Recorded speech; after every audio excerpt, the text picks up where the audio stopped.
Nova Scotia's EMO asked to use the hall as a registration centre for residents of Portapique who had fled their homes. An RCMP officer was posted here in a cruiser. By this time, police were on the hunt for the shooter, who they knew was impersonating a police officer. At 10:30 a.m., 2 RCMP officers fired multiple shots outside the hall. Sources have told CTV News the officers thought they were firing at the suspect when it was in fact a fellow Mountie. This program is brought to you in part by...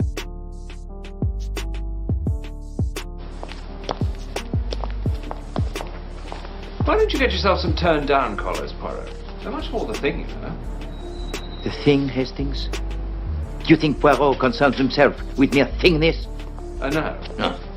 No, I see that. The turned-down collar is the first symptom of decay of the grey cells. You know, I just think if people keep pushing, I can't, first of all, thank enough all of the hard work. There's 3 fellow YouTubers who are working very, very hard with me on this one. Rage in the Cage, Steve LTT, and Just My Stupid Opinion. Just plugging them, sorry. But they are fantastic guys, really been busting their humps here. And, you know, stepping up to the plate, because there's a certain amount of risk saying certain things. And also, likewise, all of the people who are volunteering information and time, which, like I said, over on the Discord or sending me anonymously information, it is fantastic.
Mute it.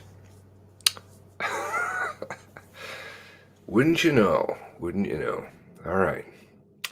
Well, you got a little bit of muted stuff. All right, let's try this again. Jumbo, I thought we were going to miss you there because you had going to go and grab your 2-liter. Did you ever end up getting it?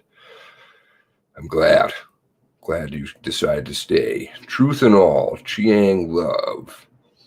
YouTube user. Yeah, that's why I was flashing that. Anonymous. You're quite anonymous, YouTube user. Sad mafiosos. Eating the pizzas. Nova Scotia citizen. Yes, I have referenced the badge. We'll see if I can dig it up for you. Oh no, I want pizza now. Chiang. Nick Lou. Hey. Pioneer. Oh my God, I'm getting behind here. Where am I? I'm on mute. Okay. Oh, there's just lots of you in here. Pioneer driver. Hello, Pioneer driver. None of your business. Awesome. Good to see you. They had to use those badges out of Mass Students Foundations playing for dummies as citizens' role for training purposes or officers. Linda McDonald. Hello, Linda. Great to have you here. Okay. Bush baby telling me I'm in mute. Ashley. Hello. Oh, dear.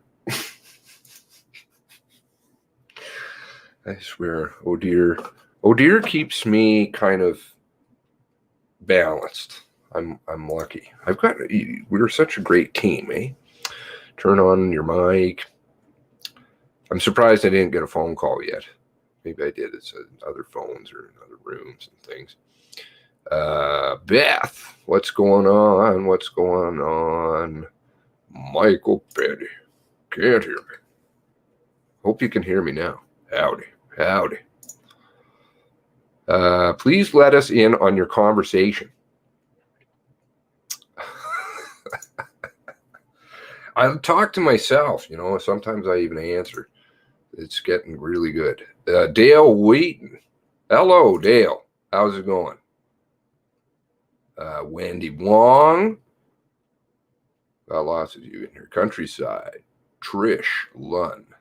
Emily Sprague. I don't know if I've seen Emily or Trish. Hello to both of you. Finally made it during the live.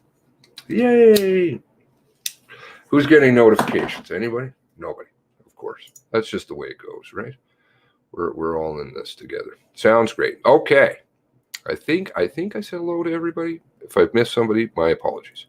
Now, I would like to hear your guys' thoughts on, I can root around and perhaps we can get some thoughts on what went down with Paul and Jordan. I'll root around for that clip on the badge. How's that? Clips always seem to disappear on me, so I'll do a little of this and a little of that. You get notifications. Sad got notification. Maisie. Hello, Maisie.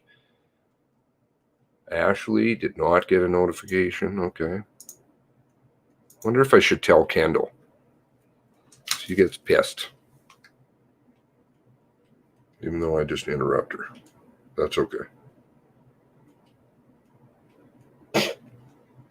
Should I tell Kendall? Hi. I'm live. There you go. How's that? I'm live? That doesn't work. I'm live. Okay. 2 phones and not one. One did and one did not. Always got to click the bell. I don't know. What does the bell do? You ding the bell. You remember when the bell came in? Does anybody remember bells? God. Oof. They've really had to run around with all of the people on the YouTube. There's nothing even on here anymore. Would like to know where Paul heard about the F-150 being destroyed, because I'm sure I never have heard of it. Oh, that's news to me. News to me.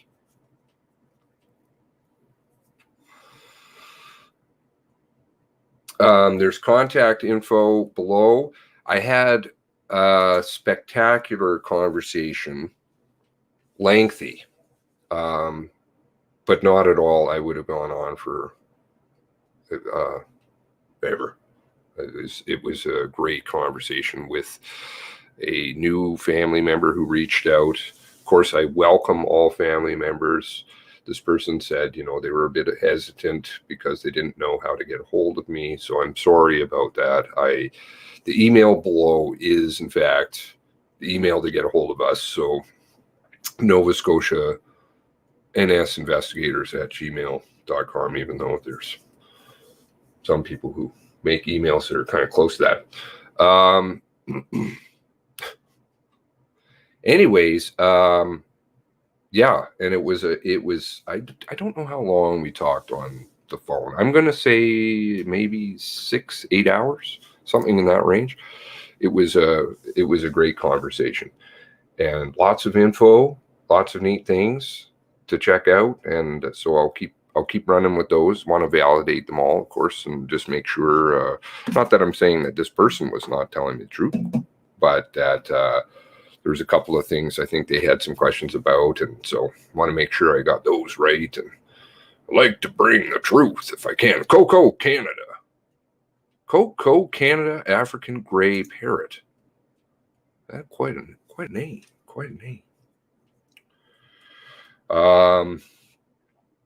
Perhaps. So Paul was talking about a destroyed F-150. That's interesting.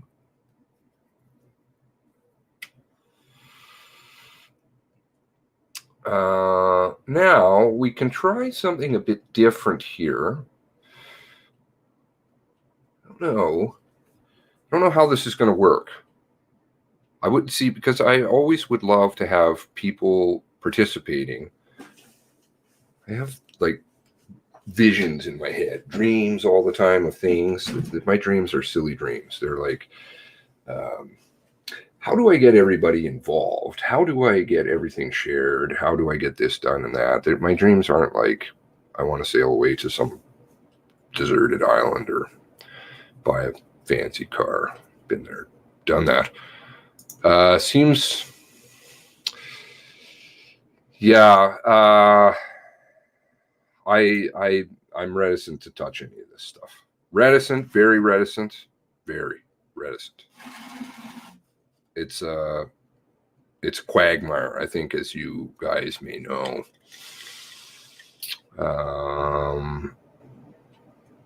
Because I had quite a few viewers over there. Maybe is nighttime in here?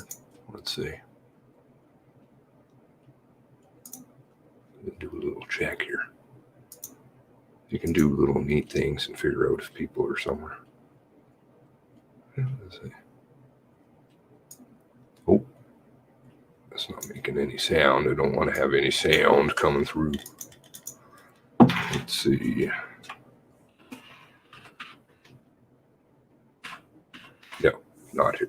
Okay. Now, smile, smile, not yet. What we could do, we can try the Discord for those of you that are in there.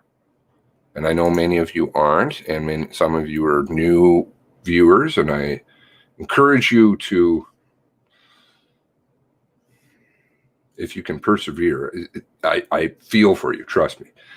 There's a lot of data. But there is the Nova Scotia playlist here. Pretty much every video on this channel now is all, actually, I think every video on this channel is related to that incident. So there's quite an extensive playlist that dates back to the beginning of this, and there's lots of great info back there. But of course, they're long, and you have to bear with me. 5-hour drink, I saw some comment about that. I do feel for you. I do feel for you. Marge Simpson for voice mod for Oh Dear. I do hope Oh Dear will come out one of these days, because, you know, Oh Dear is very good. Big thank yous, right? Okay. We're a team. This is how it's done. Team. Now we can do the Discord thingy here. Let's see. Is this how you do it?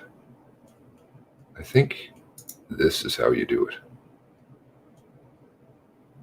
Is that right? I hope so.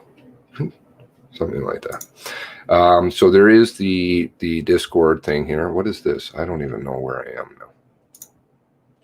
Okay. Those of you who are in the Discord, there is this thing down here, the voice chat on the left hand side. If you scroll down, and you can hop into the general like that.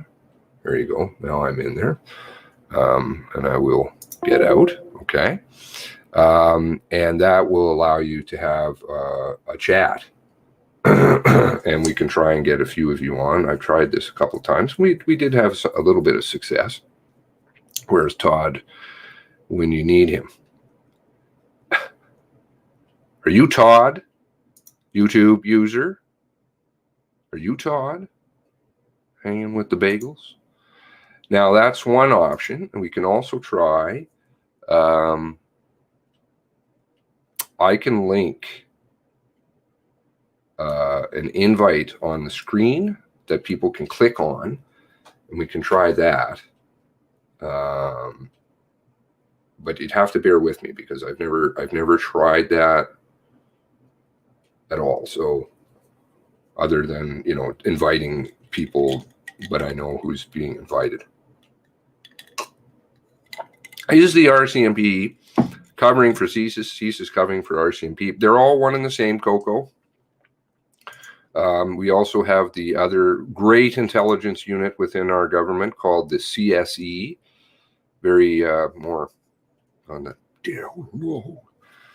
CSE is the Canadian Security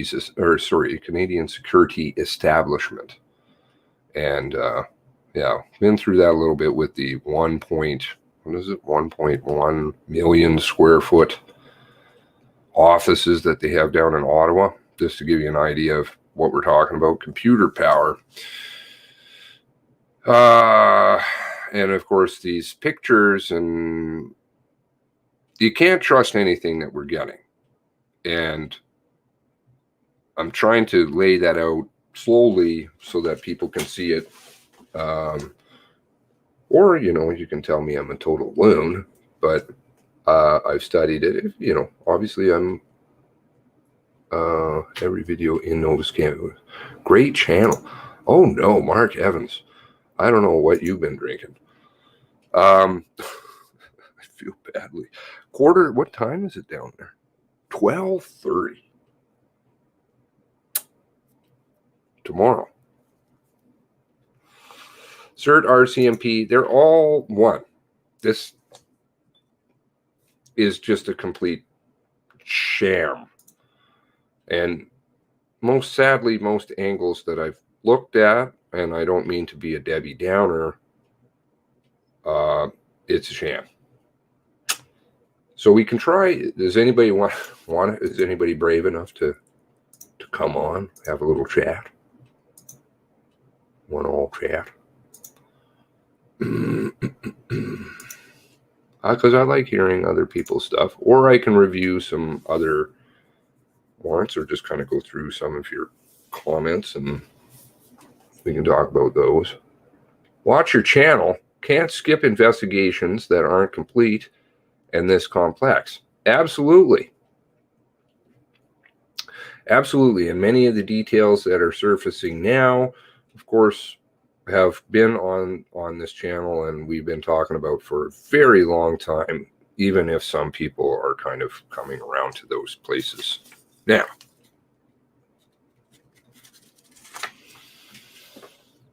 Right. Moving along. Talk about the truck. The truck is an interesting one. In the warrants, it does indicate about the striping on the truck, which actually validated some other person's information for me. So I like being validated, and then, because that's kind of where I start from. And I don't mean to be skeptical of people, because I love all people, but, well, except for shit. But you have to earn in this. It gets sad. This is where we're at. You got to go from the bottom up. You can't just be like good human beings and walk around and be like, well, you know what? My house is unlocked and come on in. Doesn't work that way. And certainly not in the intelligence community, because we've got all kinds of Facebergs and social medias and Project Wide Awakes with RCMP, and oh my, it's absolutely out of control. The media.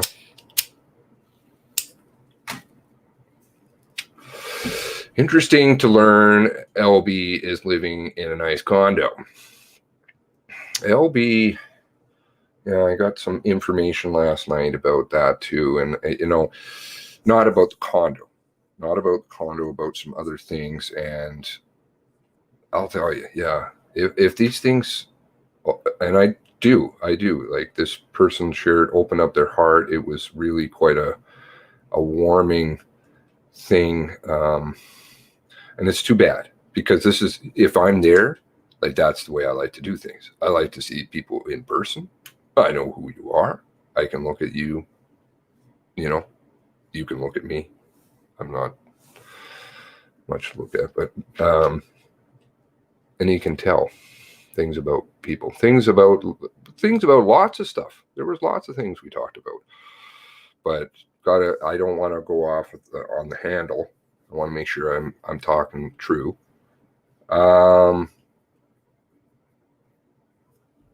So, well, why don't we try this thing here? And I'll drop it in here. Nobody is joining me. What is wrong? Come on. Is that going to work? Do you guys see that? I'm also streaming over on... Let's see if that came in through. Okay, good, it did. Nice. Now, if you click on that link, you should come into the channel. And you'll pop up and I can add you to the conversation. But I would love to hear, obviously, your guys' views on stuff. Or we can run through warrants. There are some concerns I have about, apparently, you know, and I haven't even mentioned this person's name that often. I usually am quite cautious with that. But apparently, one of the people in the warrants is not happy with me, I heard. Well, that's interesting. And I also heard that a lot more family members watch than I even thought.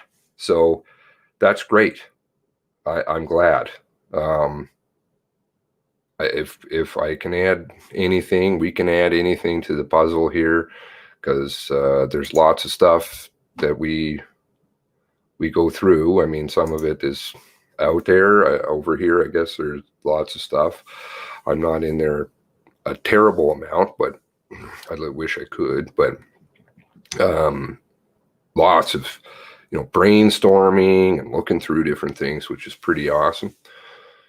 Weird ITO did not mention Lisa Banfield getting dressed after being dragged. Yes. Yes. Yes, that's a very good point. Gets the bath, the robe sash, which is tying her up, and then somehow it gets from that and nude to single handcuff and clothed. Not sure how that happened.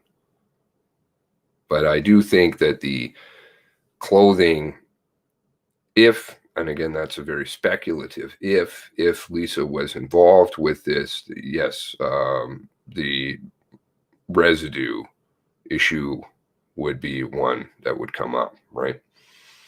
Possibly that could be something to do with the shoes, right? That's why they would be left behind. And I would say he's sitting at home watching this. Who is? The person who's not very happy? Hey, Kendall, how's it going?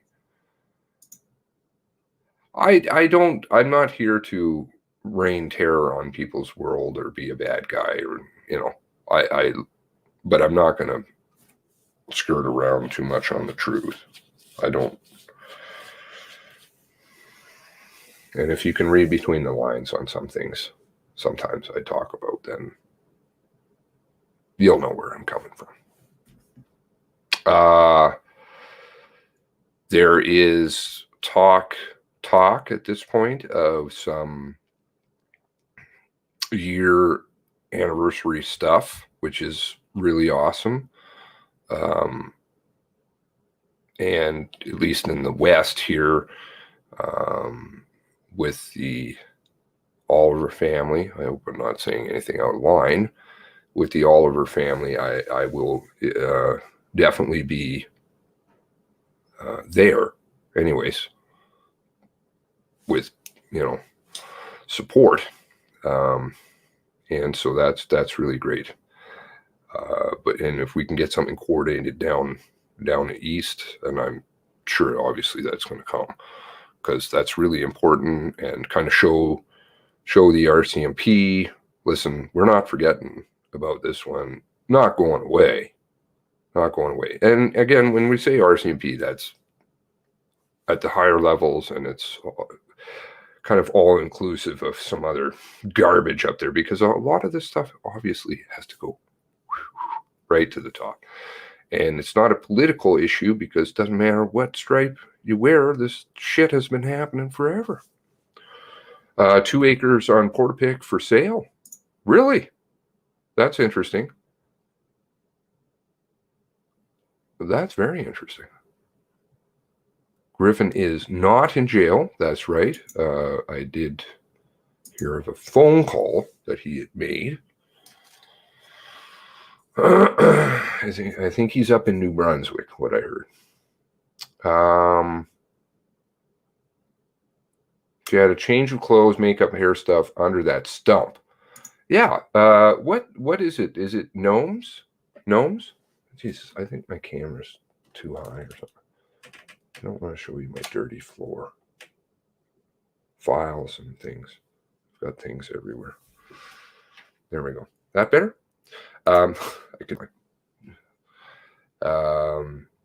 What is she, a gnome? She hides under, like, I'm not meaning to poke fun, because this is not a funny thing, and it is very serious. And in fact, I liked kind of that comment. I caught the tail end of Jordan's thing there, because I did have to run off there for a little bit, but sadly. But I did like the comment there about, this is not none of this is funny. I mean, I'll poke fun at certain individuals and that kind of thing, because I want them to know that they're not fooling me or you, right? And this is not going to work any longer. They've got to stop it. So, but it's not a funny issue by any stretch at all. I mean, the phone calls I get sometimes are pretty sad. But there's hope, and we're making differences. And that was another thing that was conveyed through the conversation last night, was just a huge thank you. A huge thank you to all of you. Because, and they basically said that. You've kept it alive, you guys. Seriously. And you got to sit with that for a moment. Because, and the families know that. They know that. Or at least, like I said, I can't speak for all of them or whatever. They can't speak for all of them, but that's the consensus. And even though we don't necessarily have a lot of interaction day to day, they're in here, they're watching, they're paying attention. So give yourself a lot of credit, and hopefully that'll be a kind of a little boost, little gas, so to speak, in your tank, so that because some days it's not easy days, right? And so many of you are slugging away so hard. I mean, just today, let's get some more pictures. Don't want to dox that person. Excellent. Went down, got photos of things down there, because I'm trying to figure out this blue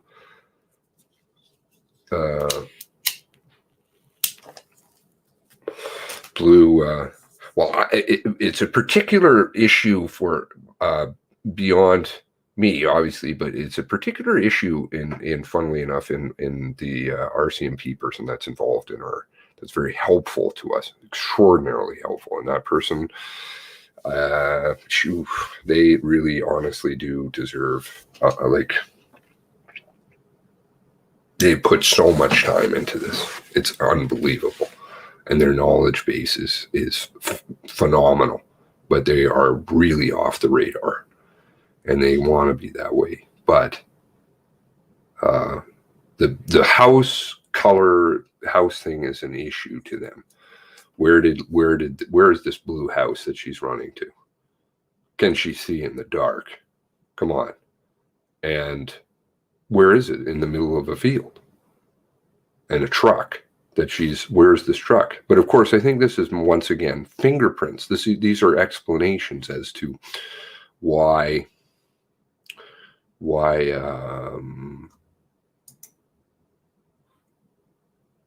she lawyered up right away, and of course then was questioned by Vardy, who is the lie detector for Nova Scotia expert, excuse me, and under caution, I believe. So that's pretty serious for round 2, and her story keeps changing. So I've got a project kind of I'm working on, hopefully, because there is the warrants are all over the map. So sometimes you've got some here, and that's very intentional, very, very purposeful. They like to compartmentalize things and confuse and flood and do all kinds of things so that you have no idea where you're necessarily going, because you're like, well, I remember something else different. But if you put the things together, which is kind of something I'm working on, oh, we got Sad. Sad wants to join us. Are you in there? What's going on there, Sad? You gotta unmute there, pal. Terp. Actually, I think I have to stop the audio. Here we go. Is that how that works?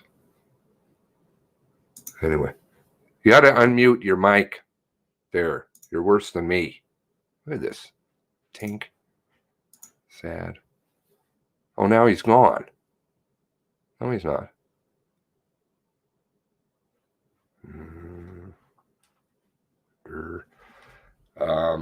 So the Blue House has been an issue. The media, of course, is pushing the Blue House. Now, that's not necessarily their doing, because it is in the warrants. But what is this Blue House business about? What is the Blue House to do with, in a certain person other statement, who should frankly know that that house is not blue, but in fact is gray? And I don't know color blindness, but maybe that's the explanation. But the house, most certainly, of the Galicians is not an Galician. Have I got the right Galician? I feel really bad. I don't know how to say names. I don't know why that is. I can speak Vietnamese, not too badly. Once upon a time. Can't even say my name. Gentleman who hid in the woods after hypothermia 4 hours, let Lisa pull, is absolutely an impossibility. And of course, the warrant on May 4th, 5th, May 5th, answered that question, of course, because it was already out there quite a bit by that point over here with us. And well, what the hell? She's freezing to death out in the bush. So she isn't sharing details. Okay, here we go. Sad. Now. All right, now what do I do here? I join this thing, I think. Sad. Are you there? Okay, there's no sound, though you're talking smack. Looks like you're talking. See, this is the technical stuff. I wish I just had somebody who could do all that. Steve, is Steve in here? Steve?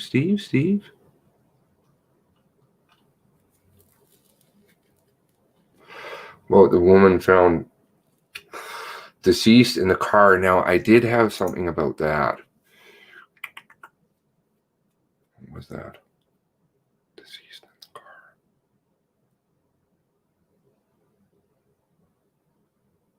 Well, of course, so they were referring to Lillian Hyslop Campbell.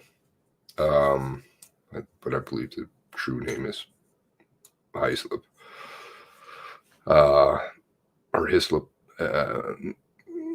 There's not a car involved to the best of our knowledge, is there? So why is that again in the warrant? I don't understand why.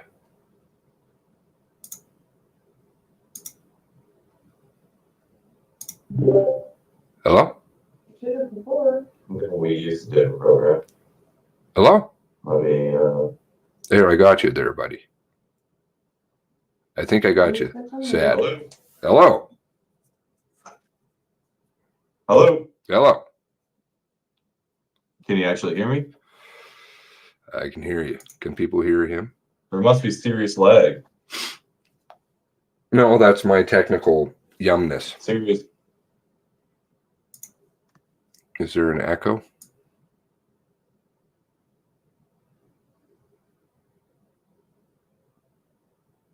Who? 12:51 a.m. currently.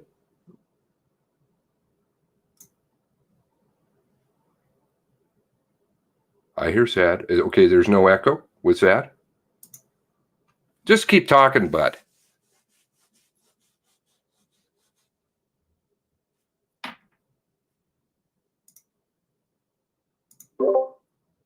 Hello? When I talk, I don't hear myself until at least like 20 or 30 seconds later. No echo?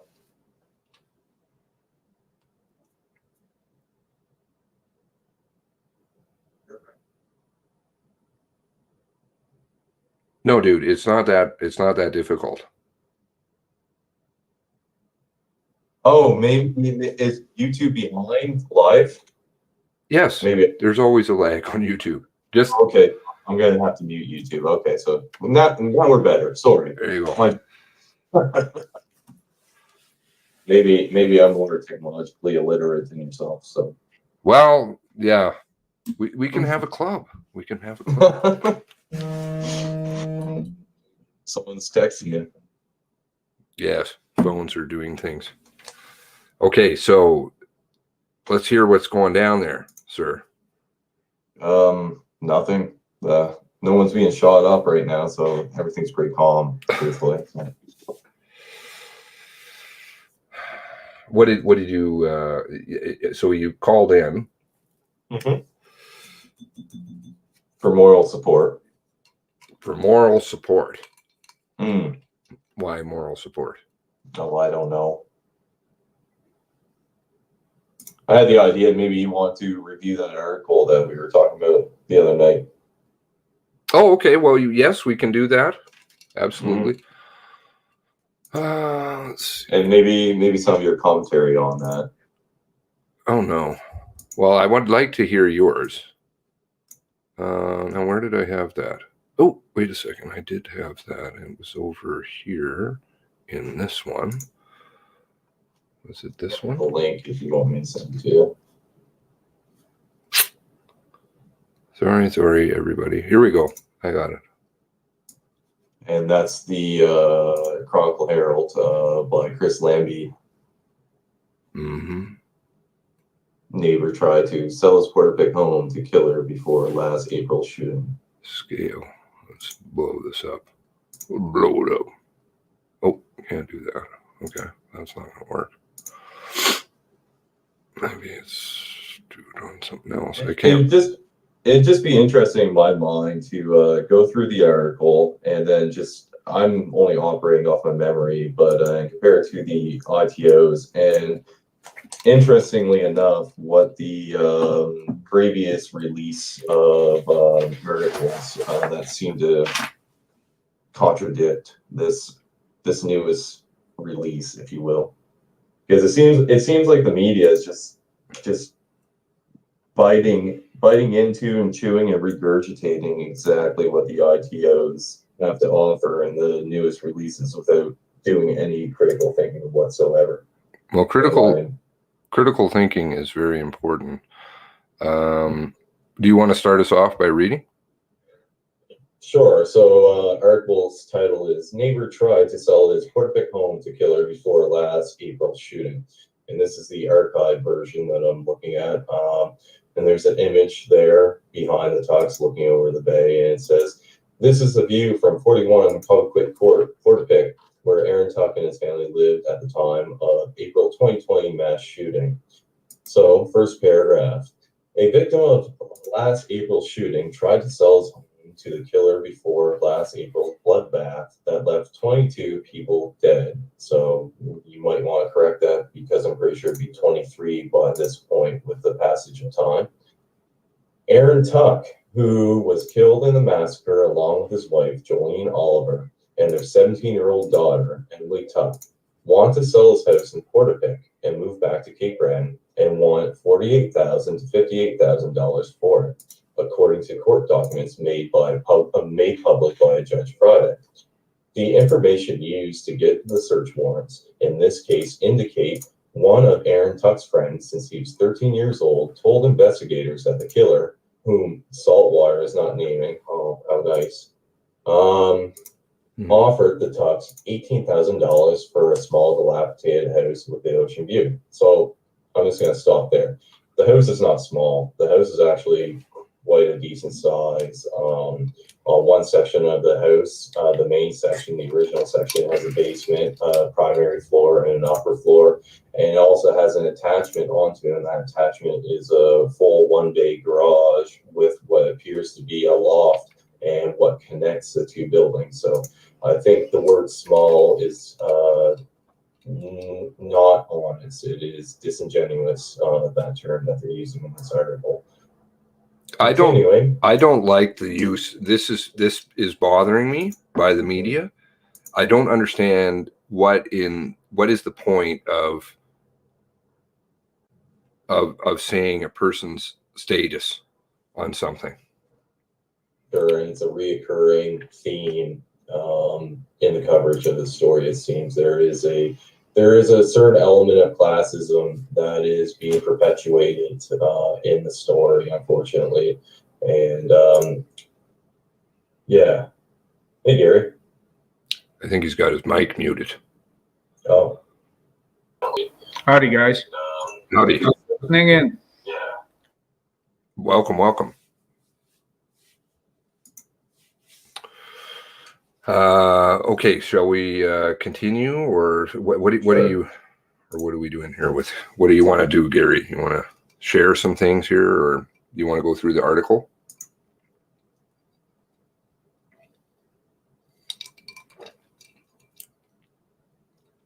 I think he still might be muted. Oh yes, he muted himself. Okay. Well, I have nothing more to share than what you guys are already talking about. I mean, Little Gray Cell was something since the shootings. I've been listening to you constantly, live or not. Do you want to mute? If you mute the YouTube, then you won't get that lag.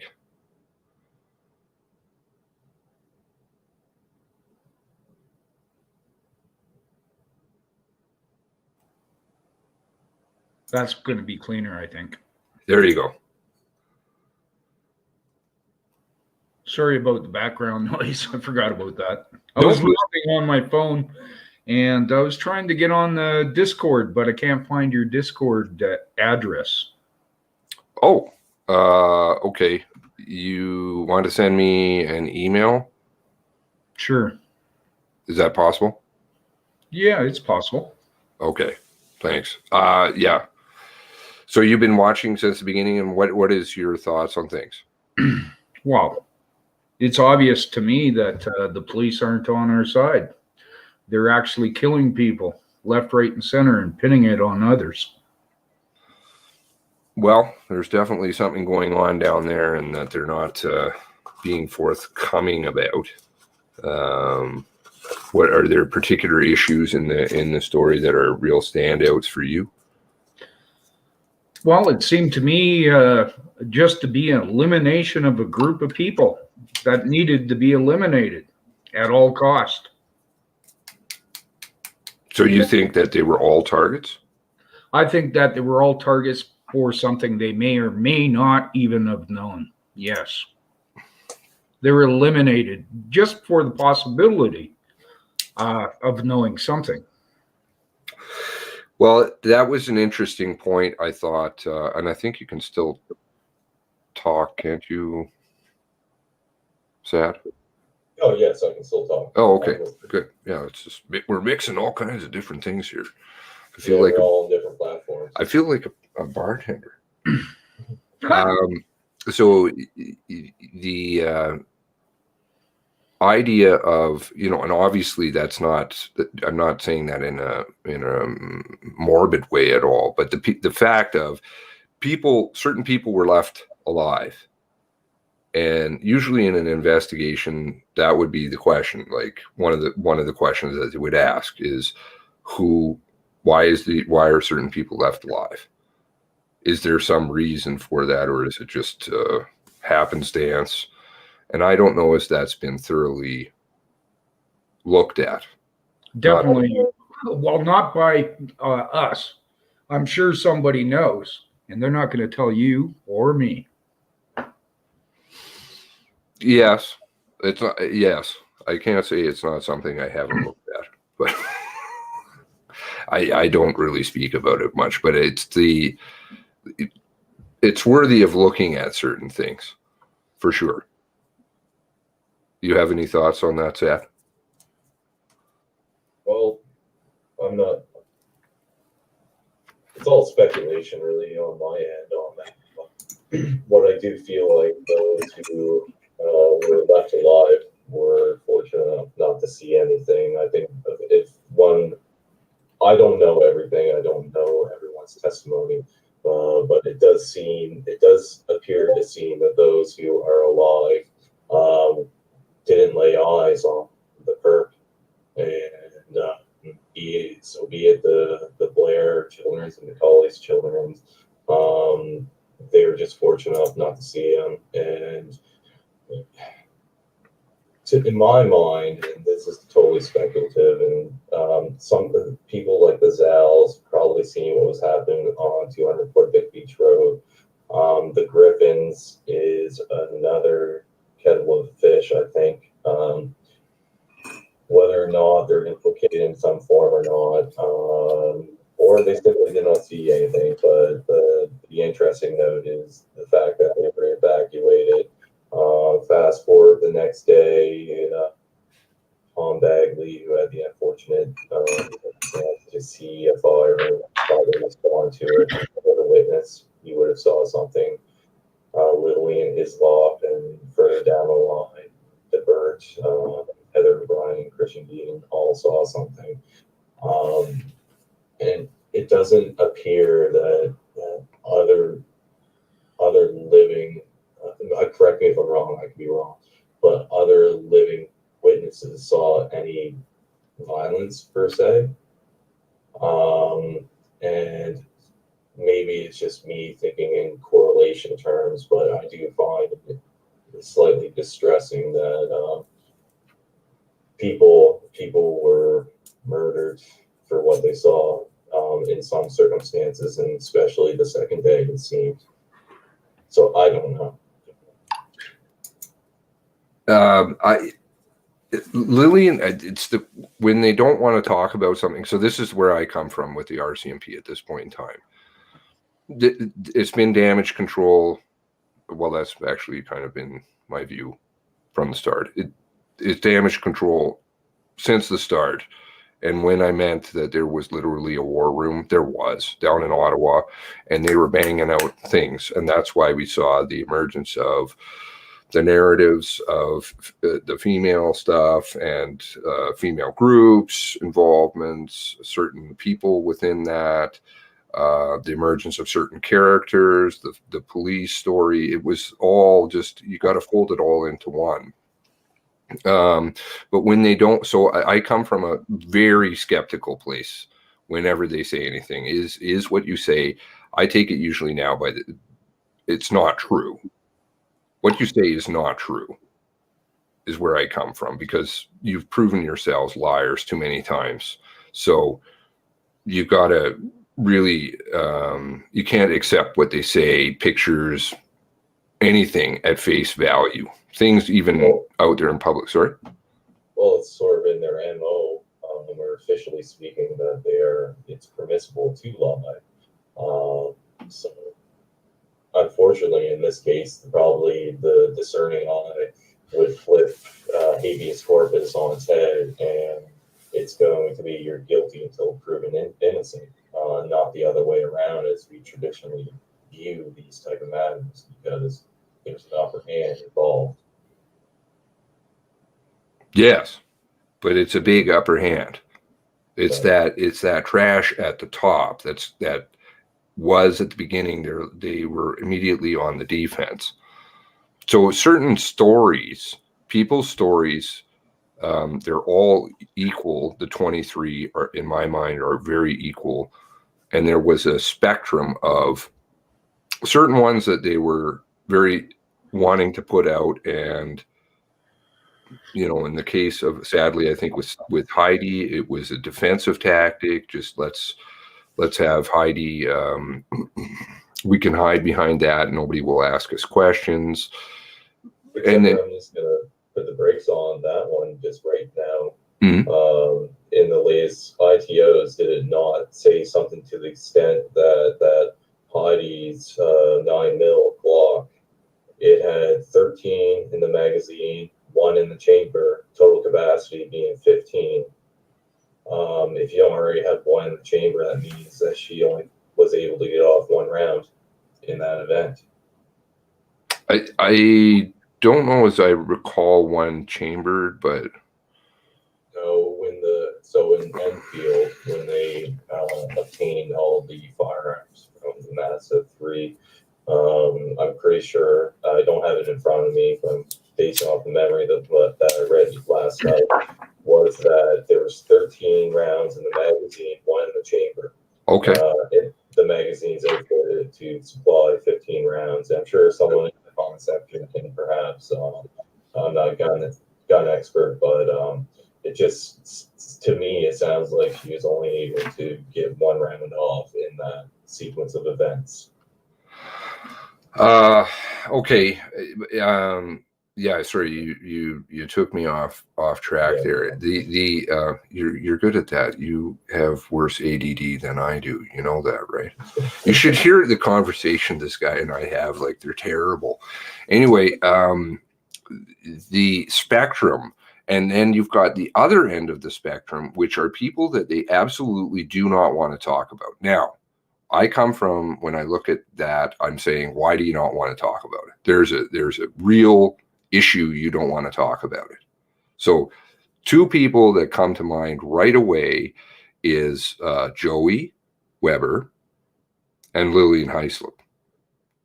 And neither of them I can make sense of. Joey Weber is completely redacted still to this day. I mean, at least now we get mention of him, but he is totally out of the picture. Black. Why?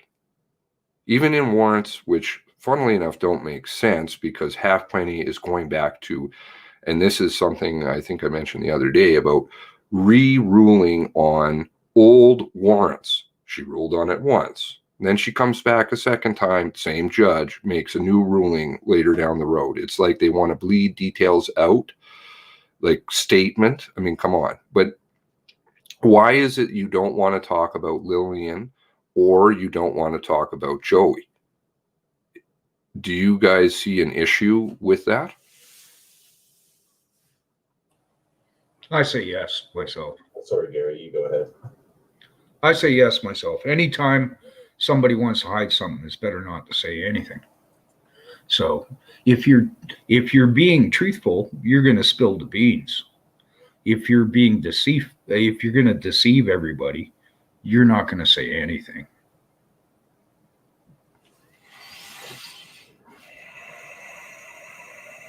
So what is it that exactly? So what is it that they're hiding? I think it's real simple. I stated it right from the front and from the get-go. They were the RCMP, the ones perpetrating the killing. There's no way one man went around and did all that destruction on his own. It's impossible. Yes, I would concur with some of that. I would definitely agree. Well, not definitely agree, but I would say I feel fairly confident looking at a lot of the details, which, you know, of, autopsies, etc. It's not one person that did this. That's just simply impossible. I don't know as I go as far to say RCMP. What do you say, Sad? I'm not making any particular stand on it, but in my mind, as the timeline is continuously growing broader, it seems that there was more time allotted than was originally scheduled for, according to the official RCMP narrative. Do I think that one person could possibly do this? Part of me says yes, but it's going to be under extraordinary circumstances that it would be executed. So the probability one person could do this, even if he was allowed to do this, and everybody stood back and watched him. Nobody tried to stop him. He couldn't do it. He had people hunting him down, supposedly.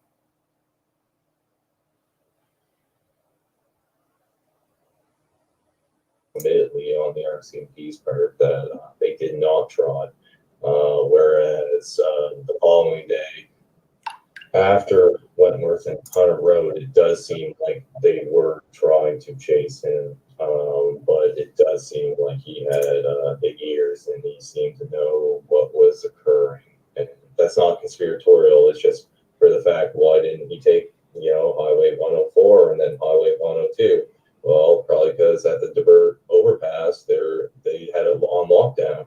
And there's photos of them out there, and whether it's like black F-250s or just civilian-looking cars and white vans, they're out there with their C8s, and they had shut down looking for the suspect. So it seems like, in my mind, he was dodging things, and he was educated to a certain extent on alternative routes to take, and that's probably why he stuck to the old road, which is Highway 2. As opposed to, the Trans-Canada, in my mind. Yeah, no, I would agree. There seems to be some reason, though, and again, that gets into some other really speculative areas, but why those people were targeted in particular? Well, like certain things, like his route through Truro, he's driving. Well, he knew something. And what I would speculate, 100% speculation, is that he knew that Truro were informed by the RCMP that they had the suspect pinned down in Wentworth, and were basically not directly told, but it was insinuated that they had the situation under control and do not respond. The insinuation would have been, do not respond. We got this. That is what I gather from reading Truro police logs and versus the ITOs. It's just my opinion that Truro police logs are, I think, more telling because they're less biased in their writing of it. And that's being very polite. Okay, in the Truro police logs, I haven't found a record of them actually being obtained. Just so that I need to research that a little bit more. Brian, that's coming from Brian Hill, Global. And Global is, frankly, to me, is toilet.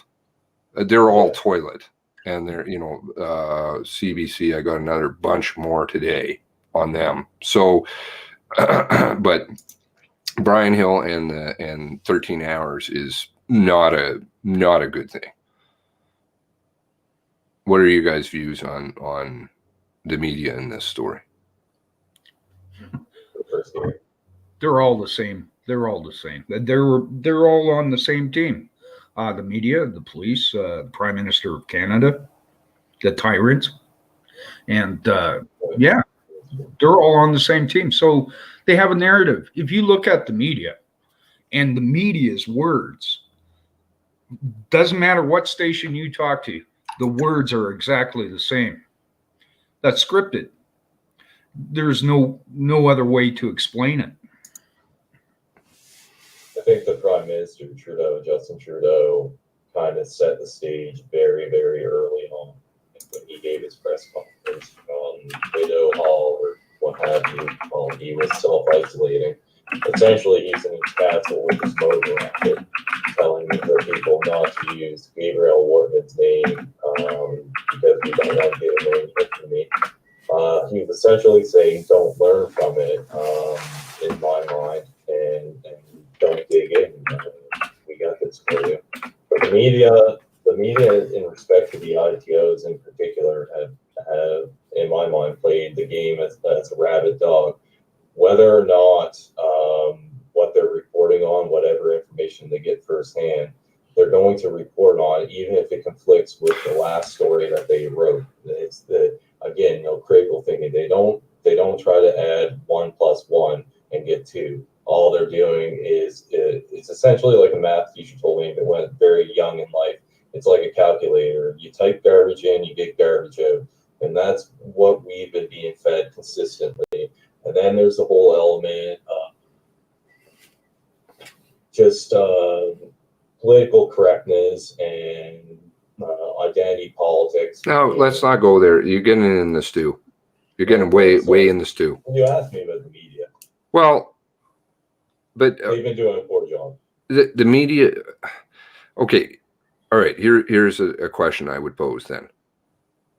If the media are rabid dogs and going after the warrants and all this, my question would be, why haven't they shared these warrants? Why isn't there a central database for them? I can't do it because I'm a dumbass. What's the deal with you? You spend all this. Sorry? Cynically speaking, I think they want a stranglehold on the story. They want a monopoly on the story. But they pump garbage out. Correct. I think it's called gatekeeping is the term. Yes. But by the same token, they actually just want material as well, because without material, they cease to exist. Huh. Which is a sick thought in respect to this case. I think they've just got to keep selling. To me, I have far more cynical opinion of them. They're just an extension to propagate garbage all over people who don't really have the time to dig into things. And then because if people do dig into things, they find out that they're generally lies. I mean, the tip of the iceberg. People accept things at face value because we're good people. That doesn't mean that it's necessarily true. Pictures. You want to seriously? Are they going to float out pictures and video that's been doctored? And mark my words, those tapes are fake. They're fake. And if I'm wrong about that one, why is it that the investigators for the lawyers, which frankly I have some questions about too, why is it that they're investigating? Why is it that Martin's investigating the validity of those tapes now? Seems to me. Well, that's my understanding. They're looking into the validity of the tapes. Let's see, we have a yellow disclaimer on the bottom of those tapes, which says, for entertainment purposes only in the channel of, scientifically what's with those tapes is impossible. It's not just, it's impossible. You can't have two frequencies running on one frequency and editing out any reference to Colchester. Doctored. It was all doctored. Yep. We weren't told any truths. They were deceiving us from the beginning. And when it doesn't work, they change the story down the road. So whatever, or create confusion for the Canadian people. And I find it very concerning that when we turn on the television, which I can't, I get pissed off because I don't like to be lied to. I don't like to be lied to because they're suggesting that we are stupid. Yes. Yeah. Absolutely. Well, that is the biggest thing here. And who pays the media anyways? Millions of dollars. Who? You know, you don't bite the hand that feeds you once you get used to that money, right? Well, then again, you have to ask yourselves questions about that. I'm not going to touch that one. I have some views on what Maisie's saying, but yeah. Well, you know, ask questions. Sorry, critical thinking, as somebody said earlier. Linda said that critical thinking is lost in this story. That's the problem. Well, it's pretty hard to have any kind of critical thinking. If you're a normal, average person flipping on the news and they're giving you all sorts of singles and mixed messages and everything, nobody's going to know the truth. And that is by design. That they want it to be foggy. They want it to be very foggy. Yes. It's damage control. Day one, they're like, okay, what the fuck do we do? Okay, we'll, farm out these different things. And it's what is fluid and dynamic. What is fluid dynamic in this story is the move, counter move. These people do those things. This is what we're going to do. It's 3D chess. They're playing all the way. And they're good, but they're not really good because they just assume that people are really, really stupid. Like you can't look at a picture and it says 10:30 and they're just going to tell you that's 10:30 was 10:31 and they're going to tell you right there it says 10:31. They're going to say, oh yeah, by the way, that's 11:23. Like hello, and they're actually going to say that these are the higher brass. Number 2, number 3, and number 1 in Nova Scotia. I don't know what kind of investigative powers they have. Perhaps they're illiterate, but I don't think so. I think they're very intentional lies. I agree, 100%. They are lies. And, the general public, they don't pay much attention. They go, oh my, what happened? They watch 5 minutes of the news and they get their story and they move on. Yes, the experiments that have been done on people and how much that they put the headline and then they put in a whole bunch of garbage. Have you ever seen those experiments? Yes. And people will read the headline and that's where they stop, or maybe the first paragraph. And then as you go along in the article, it starts talking about moons and pizzas and all this other stuff. And people have no idea. They're like, what? Because they don't read it, because they don't have the time, because people have busy lives. They're kept down in this system that we have. Right. I never trust a headline. Never trust a headline, ever. If it comes from MSN, no way. I haven't had cable. I canceled cable years ago. Well, isn't it important, though, to know what the enemy is up to? I mean, they're telling us on TV, right? They're telling us. If you can handle without getting angry and just see where they're coming from, that helps us know where they're going. $600 million. I think $600 million, lots of people do things for $600 million. Sure. And some people sell their souls for other things, and and that gets into all kinds of other stew. But, understanding that this is a reality in our world. Yeah. Hey, you know what? It's like Bill Gates, for instance. I bet you he doesn't have one person that's around him that'll say, Bill, maybe this is a little crazy. They won't say that. They'll execute his ideas. Why? Because that's the hand that feeds you.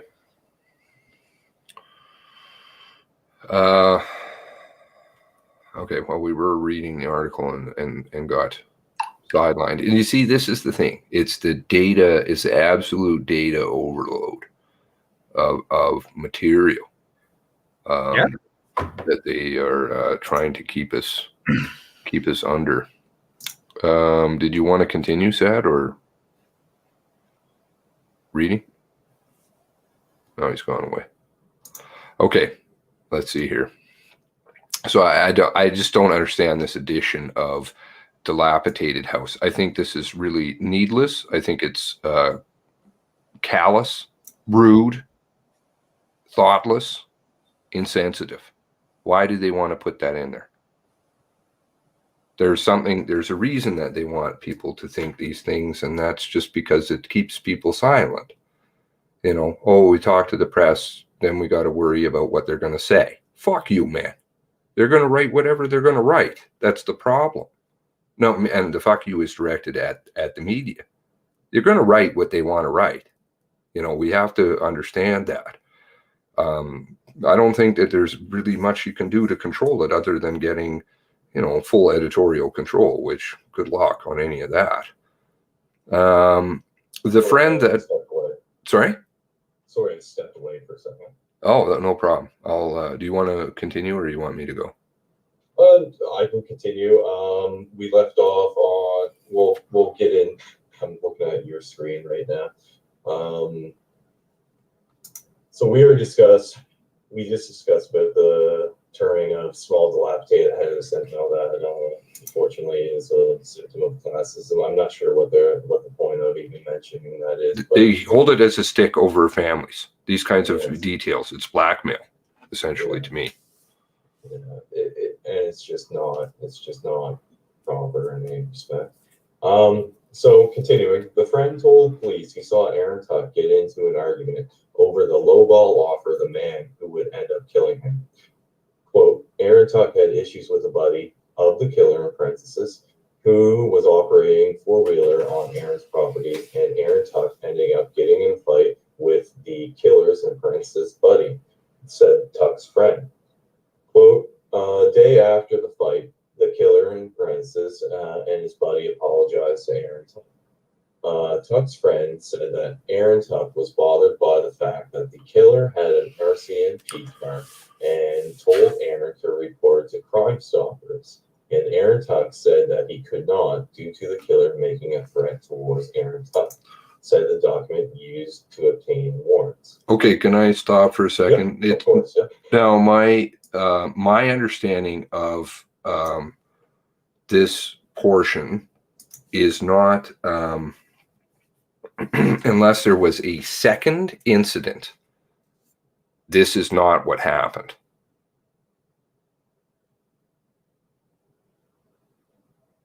And that's from somebody who was there.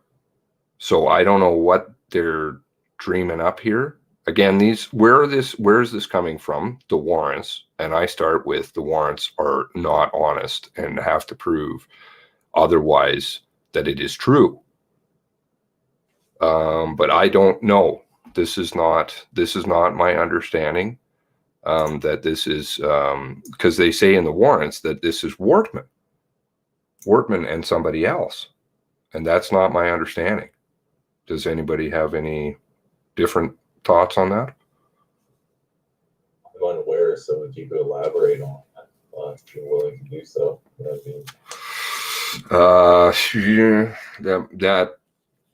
That might get into something else, but yeah, it's Tara could back me up on that one. It's not a. So it sounds more singular than plural? There are two people involved, but it's not, Gabe Wortman is not present there. Okay. From my understanding. I'll go back and double check that, but this is, I mean, that's why I said when I was reading the warrant that night, and Tara, then I made a point of saying, oh, Tara knows all about this, and she texted me the next morning because she watched the video, and she's like, oh, that is absolutely not true. Let's see here.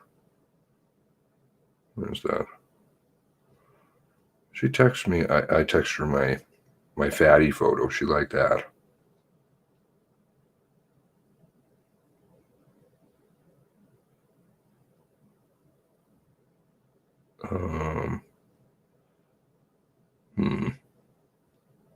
I'm trying to find where it is. But it's something, I'll have to go back and review something. But that isn't my understanding. Anyways, continue. Yeah. Okay, so the friend knew the killer, had a holster for a gun and backed the RCMP police car, said the documents.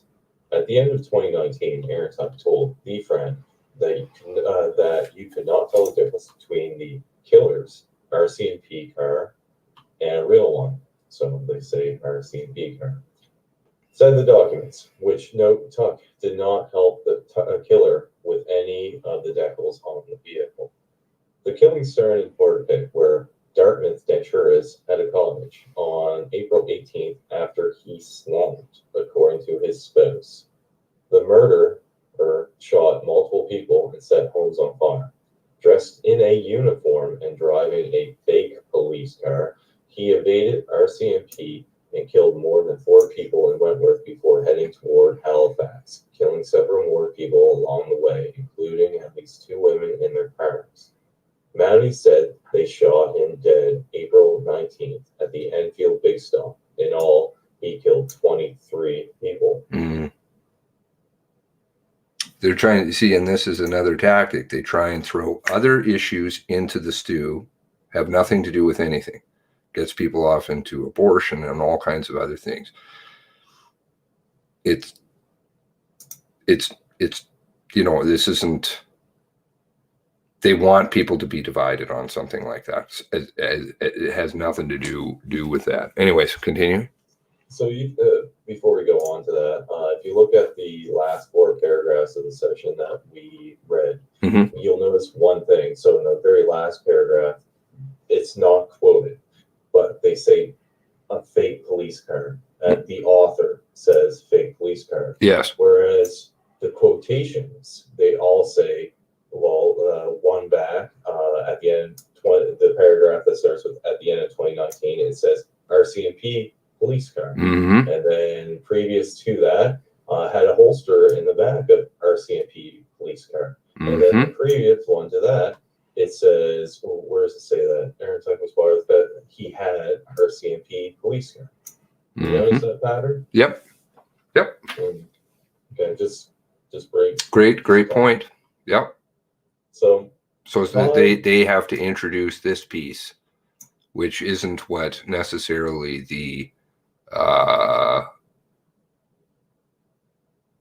these quotations, which are direct quotes from the warrant, which is not really.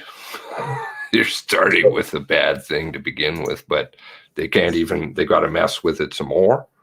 Well, to simplify it in my mind, it's an addition of an adjective before the noun.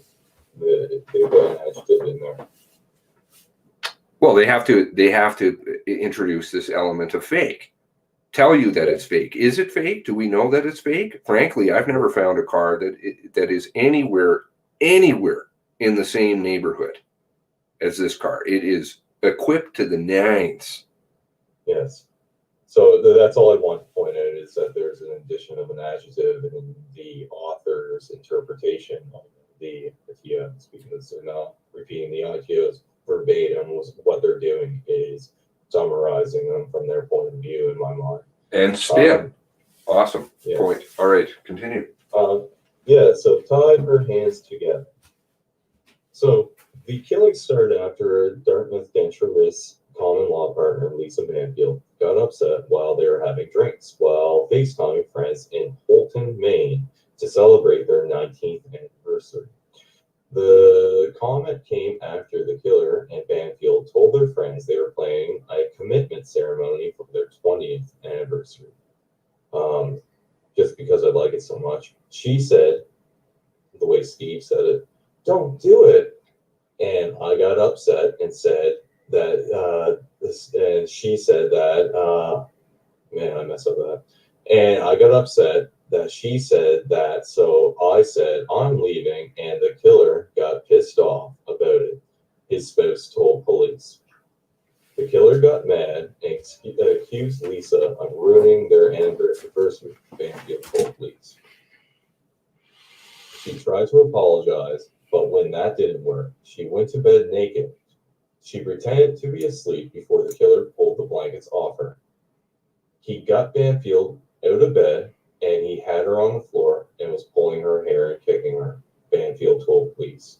She got up, and he kicked her again, and she fell to the floor. The killer together with what she thought was a belt off a bathroom, she said. Okay, so when I'm hearing that, I'm seeing a couple of things, and you know, obviously chime in with what you see, but I see, well, there's actually a few more than a couple. This business of the 19th anniversary seems really important. The FaceTiming friends, there's been zero collaboration. The FBI tried to find any, and I'm pretty sure that they would be able to find that. It's not like a big secret. They have no record of any FaceTiming conversation. That's problematic. Then you go on to the fact that this conversation about don't do it. What is that really in reference to? We don't know. Is that it's spun in a way that it sounds like the 20th anniversary, but we don't know. There's no context. No. There's no context given to the conversation that allegedly happened. Okay, and then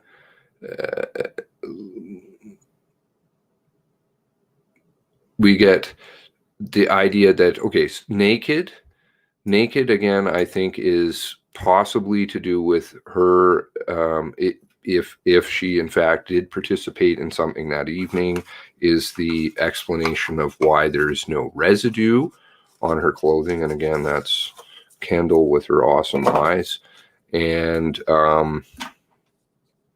which she's awesome. A couple nights back when we were reading that. And then also the blankets. Okay, so they're sleeping in, we know that they sleep in separate rooms. They sleep in separate rooms. This has been validated not only in this warrant, but by other things, by herself. Now, why is it that she's getting in a fight? She's sleeping naked? No, this isn't making sense. You know, if she's pissed off and they sleep in separate rooms, I don't think, unless she sleeps naked all the time, in which case, what's the point in telling anybody? And she's got a pervy detective? Does she have a pervy detective who wants to know how she sleeps? I don't think she has a paparazzi after her. No, I think she's trying to sew something in there. And then she's getting beaten quite badly in this, which obviously is horrific. Kicked, and we'll see a lot more kicking. She's going to be really hurt. And yet we have a big fat zero evidence that she was hurt in any way, except for one person's word who is questioned under caution with lawyers present in both meetings, and to the point that they need the lie detector, the head of the lie detecting unit of the RCMP questioning her the second time. I'm not hearing victim. I don't know about you. Oh, and the belt of the bathrobe. What she thought was a belt of a bathrobe. How do you not know? What I also find interesting in this section is the omission of the fact that the day prior that they were driving around to the sites that would later become targets on the 19th. It's omitted? Is that what you're saying? Yeah, well, it's not mentioned. Oh, well, neither is the gun. Neither is her getting the gun. Yeah, and then the previous week's releases that he told her, to the best of my knowledge, from my memory, that he told her to fetch a gun, which she had in her possession after being abused. Which, by the way, they didn't want people to know, because that's, I believe, an old warrant. That's the warrant that was done May 25th. And Halfpenny Macquarie back then, in terms of ongoing investigation, decided that was important to omit, and now has decided it's important to include. This is really sketchy. Omitted that D2C is just mentioned. D2C says, how did she get dressed with her hands tied? And again, another convenient omission that you think she would have told police interviewing her. It's just odd, I guess. Oh yeah, no, there's this whole thing is, and I think I have a feeling it's going to get a lot worse as we go along. Anyways, please. So he was pouring gas around their cottage and said that he could not forget his gun. Now, this is contrary to what we read previously, I think, in the past 7 days, but it states he grabbed a Glock handgun with a laser sight that warned her not to slip in the gasoline. The killer torched his place as they left. Lisa Banfield said that she was being forcibly escorted back to the killer's nearby warehouse, where she was screaming and trying to kick him and trying to dig her heels into the ground. The killer told her, just telling me one stuff, the killer told her that they were going to Dartmouth, where he had an office on Portland Street with an apartment above.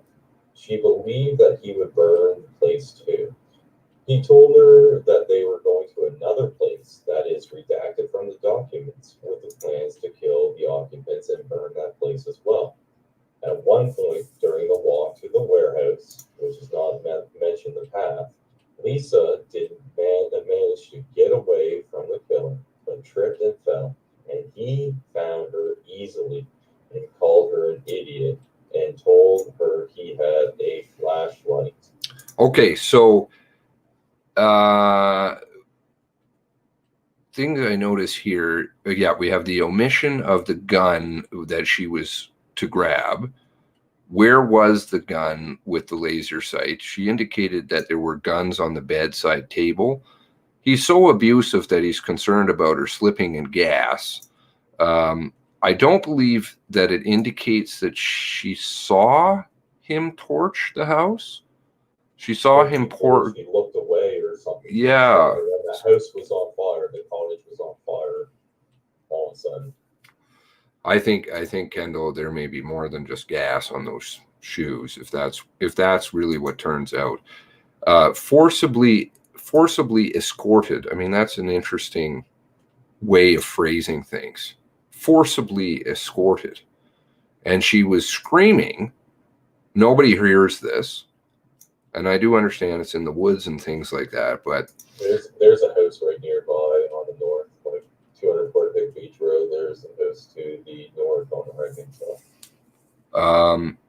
Trying to dig her heels in. Okay, so she has no shoes.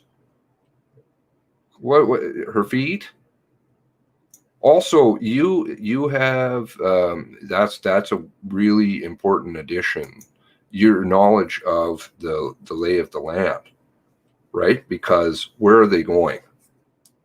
Well, it's a question: are they marching right around the block by everyone's front yard, going up Portapick Beach Road, and hanging a right and going down Orchard Beach Drive, or are they jumping across the ditch and going through the tree line to access the four-wheeler trail, or do they head south towards the Griffin and then hang a left east to get on where the trail is actually cut out to be, and then proceed north and basically walk parallel to Portapick Beach Road past 200 Portapick Beach Road, then hang right heading east. I don't know what you'd be digging your heels into, honestly, other than the road, but you just be tripping over everything else in the woods. Oh, her feet would be a mess. She's going on gravel roads with feet and into the. How long would it take, in your estimation, to walk? Because you're intimately familiar with that. How long would it take if they were to do this loop-de-loop down to the warehouse? How long would that walk take? The main roads? Yes, if they were to go up Portapick Beach Road, then down and down around Orchard Beach Drive. At least between 7 to 10 minutes, and that's a good pace probably. If you were to if you're off across the ditch and get onto the trail, walk the 797 feet from the doorstep of 200 to the concrete slab of the warehouse, that would be probably only 2 minutes. And she's walking by, if she goes that route and kicking and screaming, she's going by a lot of residences screaming. Quite a few, quite a few. His house is burning up. Yeah. A lot of commotion, what do you think? I think there might be a commotion. They were going to another place. Now, this was an awesome point I heard last night or this morning or whatever. Really good. You know, and this is where working together, you know, all of us, families and people, just the Discord, everybody. He told her he was going to another place that's redacted in the documents with places to kill the occupants and burn that as well. Now, I'm fast forwarding, but Halifax Regional Police went to Cole Harbour, surrounded this residence at about 6:30. Everything's around 6:30. This 6:30 is very important. Around 6:30. If they knew at 6:30 that Gabe had killed himself or had believed that and they were sending officers home, why are they concerned about him burning a place down in Halifax? He's dead. Pretty self-explanatory. I mean, I'm like, that is an awesome point. Everything, but if you look at the 6:30, how many 6:30s do you have? 6:30 Dave Lilly, 6:30 Leon, 6:30 911, 6:30 Cole Harbour, 6:30 officers being sent home, 6:30, 6:30, 6:30, but it's a very fluid and dynamic number. Yes. What was the Hunter Road first sighting? What time was that? What time did that camera capture Wortman proceeding to McLeod Jenkins? Do you recall? Are you talking the UFO photo? Sure. But what was the timestamp on that? 11:23. At night? No. In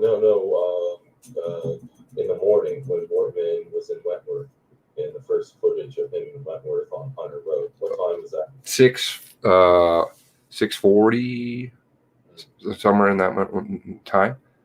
Okay. And 6:30 is an important number because the numbers on the Twitter line are important. I think they were already aware, and something then had happened. They thought, well, okay, he's in this area, and he'd gotten out by that point. They were just kind of like letting him do his crap, in my opinion. He was still down there. He's doing crap.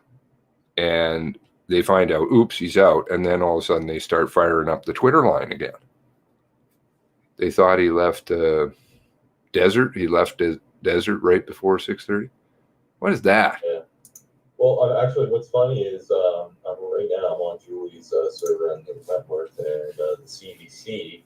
I can send this to you if you want to bring it up. Copy image, but it has a picture of the Wallace River and Hunter Road, and has a picture of Sean in Atlanta, and it says 6:29 a.m. Okay.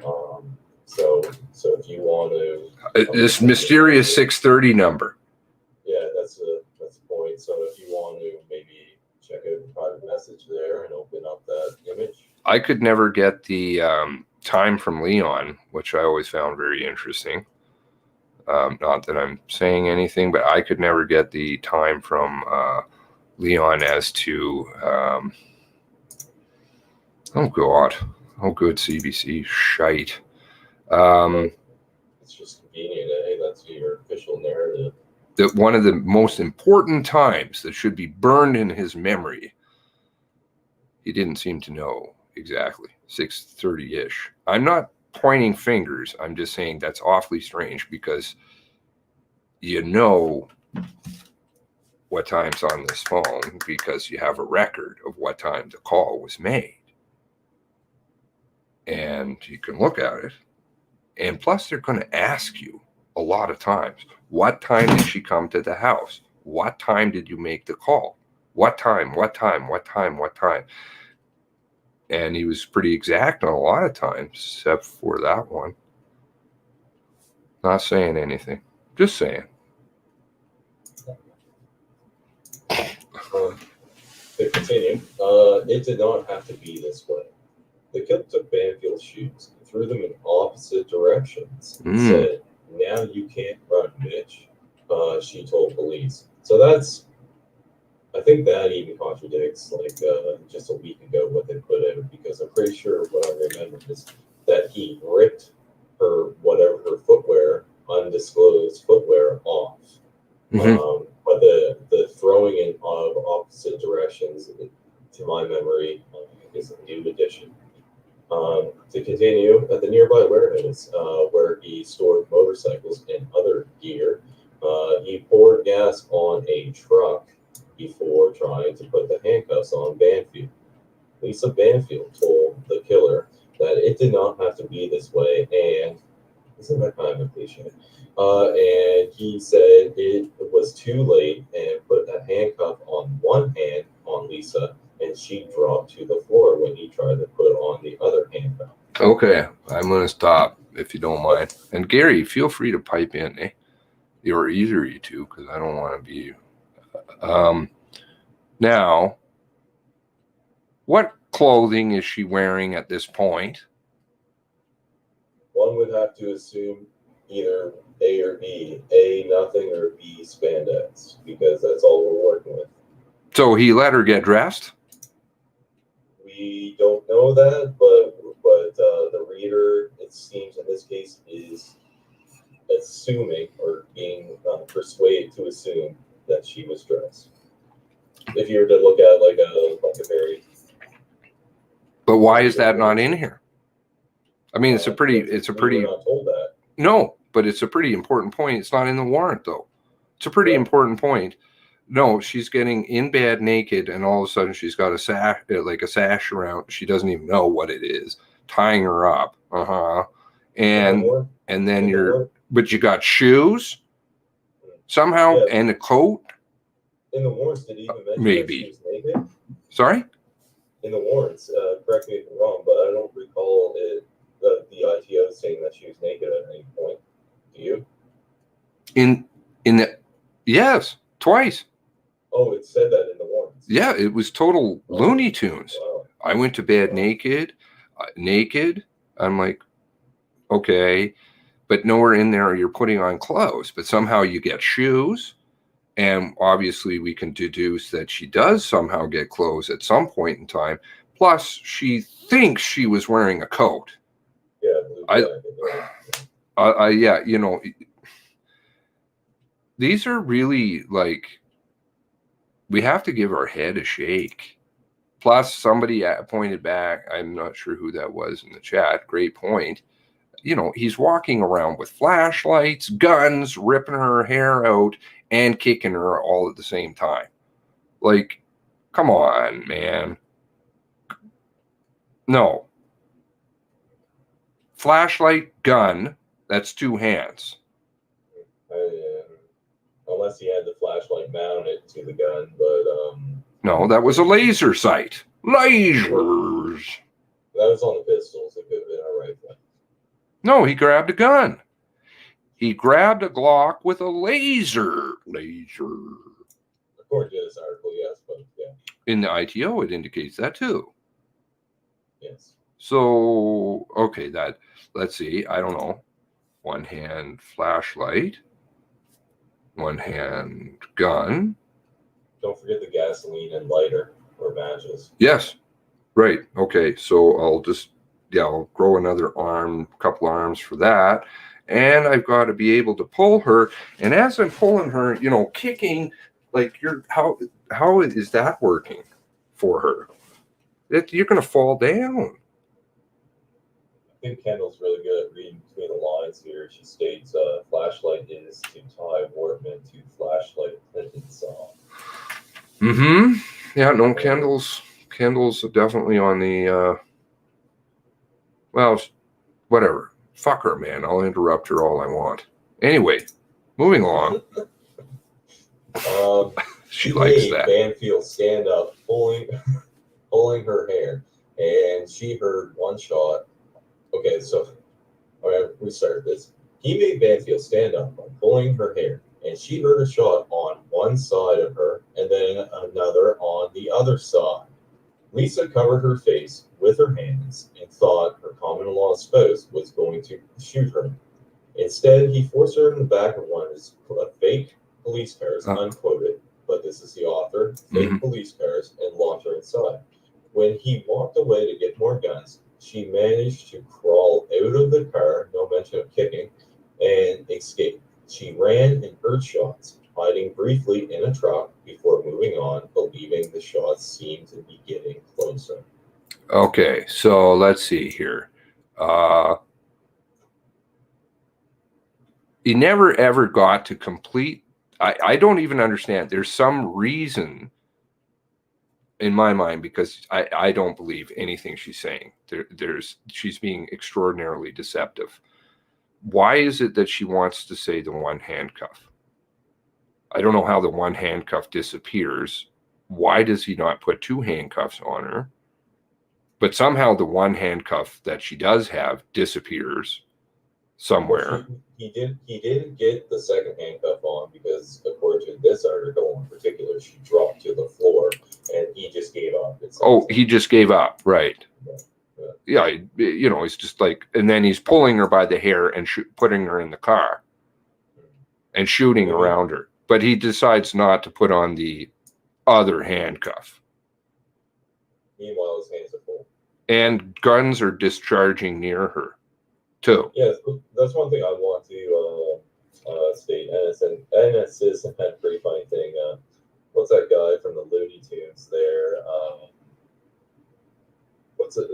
Yosemite Sam shooting around Bugs Bunny's feet, making him dance. Anyways, it's kind of comedic. Hopefully that wasn't the case. But if someone was shooting, I presume very close in this first circumstance where it says he made Banfield stand up by pulling her hair, which obviously he's within an arm's length, and she heard a shot on one side of her and then on the other. Lisa covered her face with her hands and thought her common-law spouse was going to shoot her. But you know what she didn't do? She didn't cover her fucking ears. Well, what about I don't know. I'm going to have to go back and read the warrant. Look what it says. She heard a shot. Yeah. Who shot? Who shot? That's a good way to look at it as well. But in my understanding of this, he's shooting rounds basically point blank. She's covering her face, not her ears. You'd think she'd be dead. As further down in the article, like 3 paragraphs down, it says she ran and heard shots, hiding briefly in a truck before moving on, believing shots seemed to be getting closer. If anyone shoots a gun next to your head, you're not going to be hearing things too well. No. Going forward. No, and okay, and I know that you and I talked about this on the phone, and Maisie Mack is pointing it out there. She's going through the woods and all this shit, tied up, falling down, kicking her. She's going to be really kind of scratched up at this point, beaten quite badly. But how is it that if she's got the bathrobe on, wouldn't it be fairly easy then to just substitute cuffs on? Like 1, 2? And why is there a bathrobe that now the bathrobe is gone? Ty, it's a bathrobe belt. Sorry? Belt, you mean? Sorry? The bathrobe, whatever, belt, yeah. Yeah, tied around her hands. Where did that go? I don't know. And when she fell down, she has no hands to protect her. She's falling straight on her fucking face in the woods. Yep. I guess then the makeup got done then. Your ears are pretty easy. Yeah. Guns.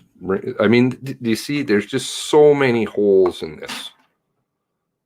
And she's crawling out, and see in this one, they're failing to mention. Now it's when he walked away to get more guns, she managed to crawl out of the car and escape, obviously through the silent patrolman, which is problematic in of itself. The fake police car. But the guns were in the car the last time. He Yeah, put it sounds them. like they were on the passenger seat, if you ask me. That's where you think of one would put them. He put them in the car. In this one, and she crawled over them. Like she got the gun and she's getting the shit beat out of her and she's not using it. But she's crawling over guns. In this one, now there are no guns. He's just getting guns and putting them on the seat later. And she's already out of there. And how does she even see that? Just like the smoke. Where's the fucking car? Is it in the warehouse? How does she see smoke from in the warehouse? What's burning? All valid concerns, definitely. And then you got, the truck. I get carried away. But she hid, and she didn't go anywhere. She just decided, I'm going to go hide in the woods. I'm not going to go over and see if I can get help from somebody, anything remotely along those lines. All this time, I'm just going to let people be murdered, everything else, whatever. But she's hiding in the woods, getting in a truck for a brief second.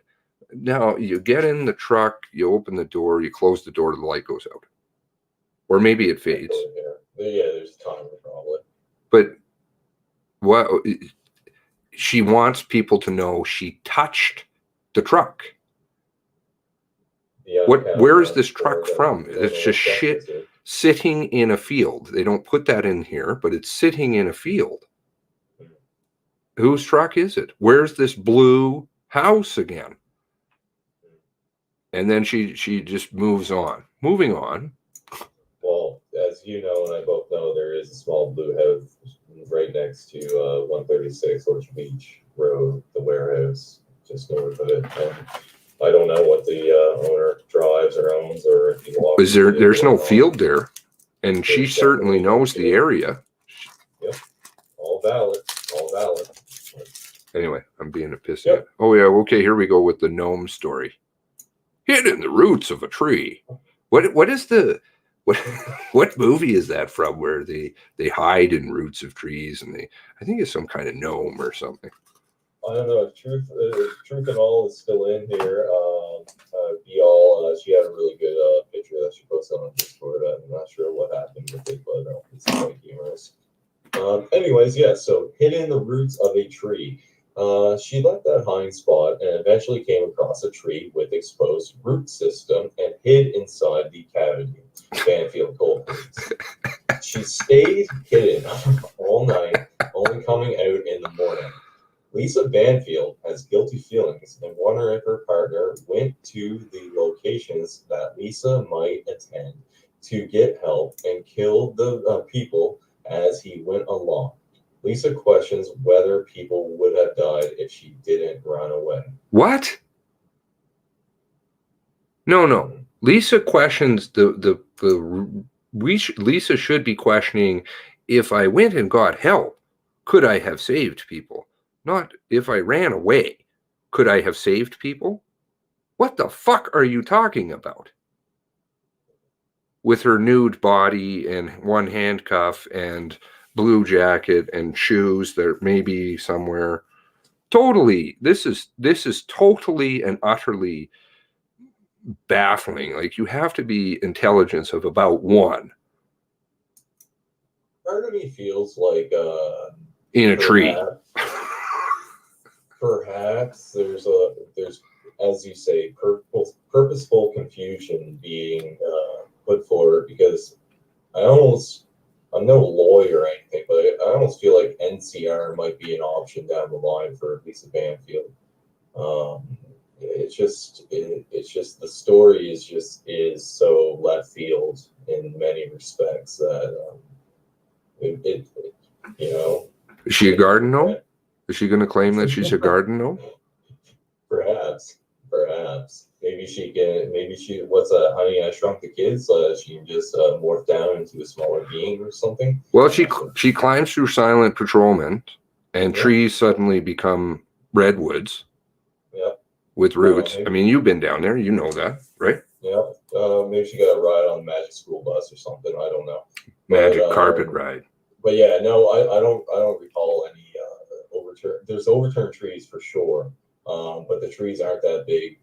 Like on average, I would say the trees aren't that big that when they turn over, that they're gonna rip up a huge section of the soil that you can burrow yourself down. But I don't know. I haven't searched every square inch of that forest by any means. I know the RCMP have based on their orange tags everywhere, and no, they're not property markers. It's one person trying to say. But did you find any big giant trees around there? No. No, there's a lot of choppings though. So there's a lot of choppings and a lot of logs laid on the side. Maybe she was starting fires. Well, I'm not going to assume anything, but yes. Moving on, in the days before the killings, her partner was very caught up with COVID-19 and was talking about death and said that he knew he was going to die, Banfield told police.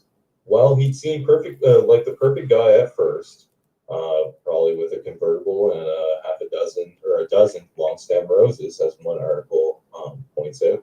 The killer has become controlling over time, she told police. Okay.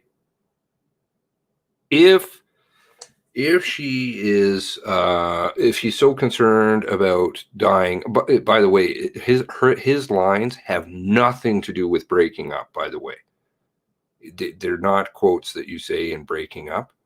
I'm done. I'm finished. No.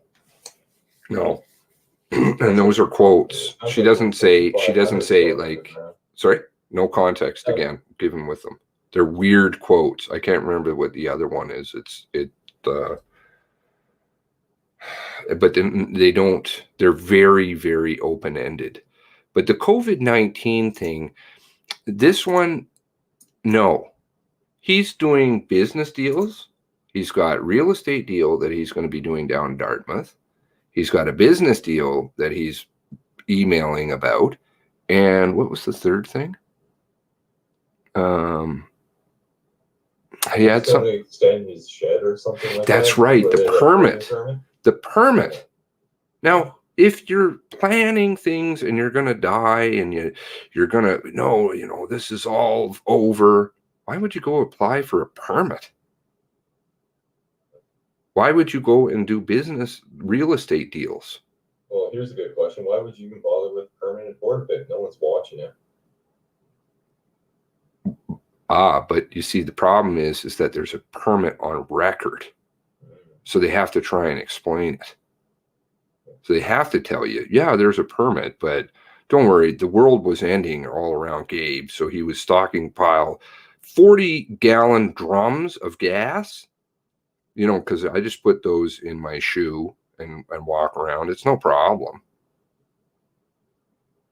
One has to wonder, I know what 45-gallon drums feel like, and it depends on what liquid's in them. Some liquids are more dense than other, but you're gonna need some help unloading and offloading. I mean, he did have what did they say he originally had, that maybe Brian McDonald might have an idea, but he had like a backhoe of some variety or a tractor. So he's driving around a backhoe now, and what? Driving the backhoe around with the gallons? Like, I don't mean to. It's all how like. Do you unload it? You unload those heavy barrels, right? And backhoes go particularly speedy. I know that one. That's the slow marker on them when they go down the highway. They're real fast. Yes. So he's driving, like, is that what you're saying? He's driving around with like 2 40-gallon drums in the bucket? No, I'm just wondering and then, who was helping him move those gallons of drums after he brought them home to Quarterpick in March. So there's obviously someone else can corroborate that he had. I do know that he did fill up those drums of gasoline, but there was someone helping him on the other side to offload them. It's really neither here nor there. So yes, distracting. I don't think it is neither here nor there. I mean, it's brainstorming. But what is he doing? Is he taking these 40 gallons drums, which weigh a lot, and putting them into the back seat of his car by himself? No, they were in the back seat. I'm pretty sure they were on a trailer. They're on a trailer. He's hauling. They were on a sport pick. Okay, so he's driving around with the 40-gallon drums, lighting houses on fire. And then he's taking the 40-gallon drums off of the trailer so that he can dump gas into houses. Talking about that night, you're just talking about he would have to have a help when he brought those drums back to Portapic. That's all. What is he doing with it when they're there? I have no idea, obviously. Probably transferring to smaller containers, I would imagine. Okay. Gary's just, I don't know. I think he's passing out. Yeah, he looks stressed. Are you fading on us? Well, it is getting late for me. It's past my bedtime. Oh, well, please, I'm sorry if we've kept you. 800. No, you didn't keep me at all. I mean, I'm listening intently. But this gasoline stuff you guys are talking about, you're talking about moving around 800 to 1,000 pounds worth of gasoline. I don't know 10 men that can move that stuff if you had to take it off a trailer. Mm-hmm. Yeah. If he has, I'm just saying this from experience, if he has forks on whatever machine he has, you can slip the forks around the top neck, the lip of the barrel, and lift them off. That's how we used to move them around. Quite the operation. Barrels like that. I don't know. I do want to touch on a comment that someone mentioned. I think it was Beth Lynch. Yes. That story is BS at the end. But where is it? Yes, there it is at 207. She must have bionic eyes to find the tree root. In the dark with like she sees the blue house. Was it blue house or blue shed? Blue shed, I think, or something. Yeah, blue shed. I don't get a count for a couple of those down there. Maybe she's got the flashlight. Maybe. Maybe. Yeah. Okay. So where do we leave off? Never like kids. So never like kids. Lisa is close with her family, and the killer never understood this and would get upset. He never liked kids, and Lisa would keep nieces away from him. What about nephews? Anyways, he always said things about hurting her family, so she was afraid to leave him. During a trip to Cuba years later, the killer had beaten up his father. The father spoke to Lisa later that evening and said, "I was a bastard to my wife. I was a bastard to my son, and now you need to leave him now." Okay, I like that. Yeah, that's awesome. Denise's, that's subtle in there. Yeah. He just the misogyny. No, don't hate the nephews. From what actually I've heard, that is true. He was not particularly fond of children, but and he did break up a relationship from that, possibly. So that sounds true, but this business about this, yeah, that's an awesome point, man. Awesome. So it's kind of targeting 50% of the population, or just making you look at one. And who knows? GW could have been the ultimate perv for all I know. I don't know. Anyways, the killer had nothing to do with his parents or his uncle, an RCMP officer, and his wife.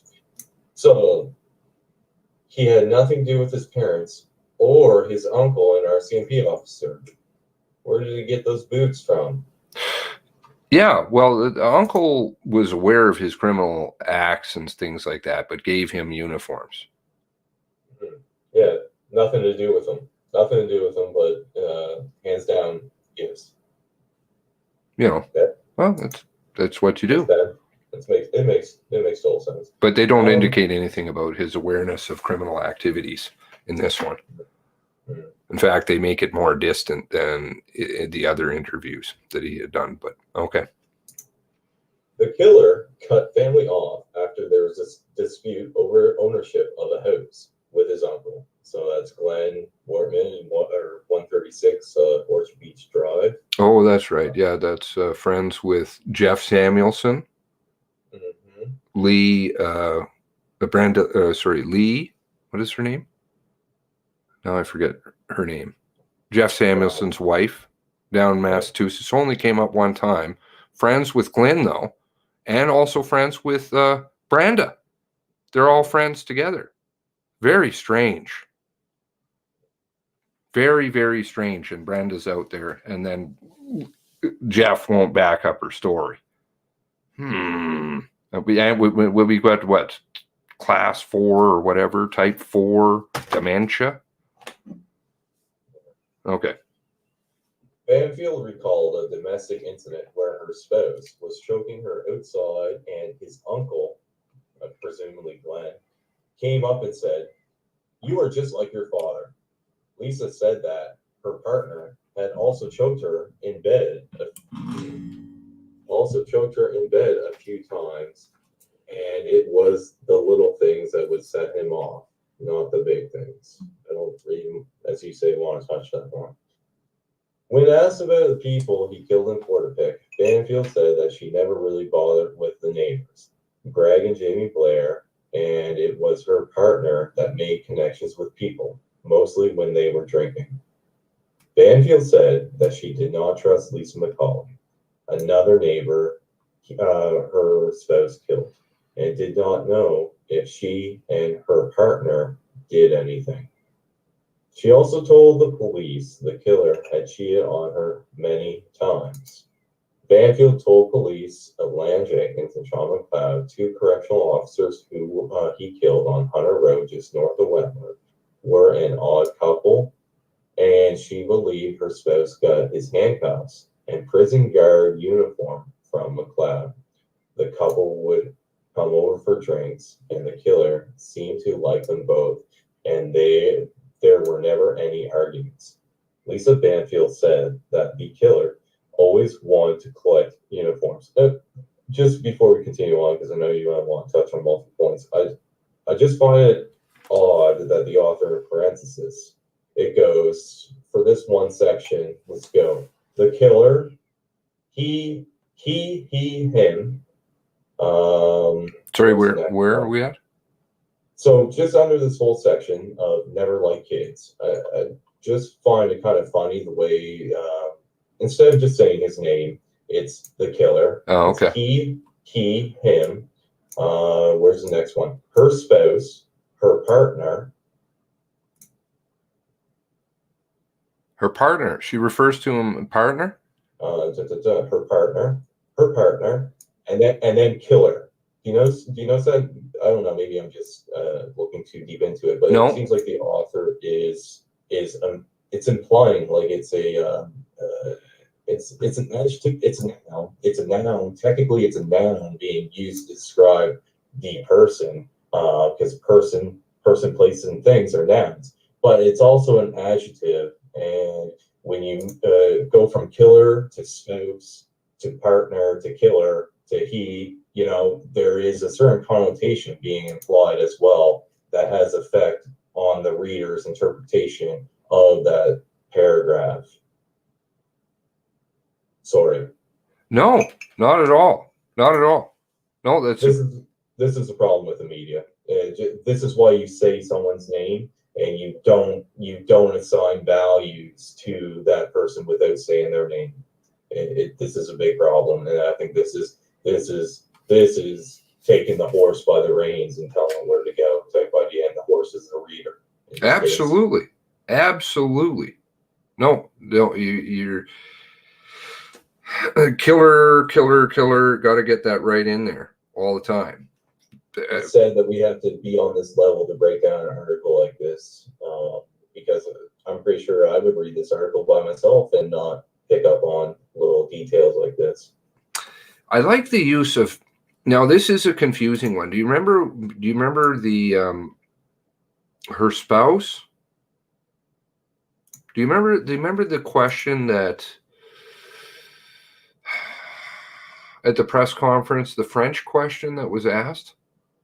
Oh, I don't speak French, so. and they had Derp and Leather had a powwow, and they had a real problem trying to figure out relationships.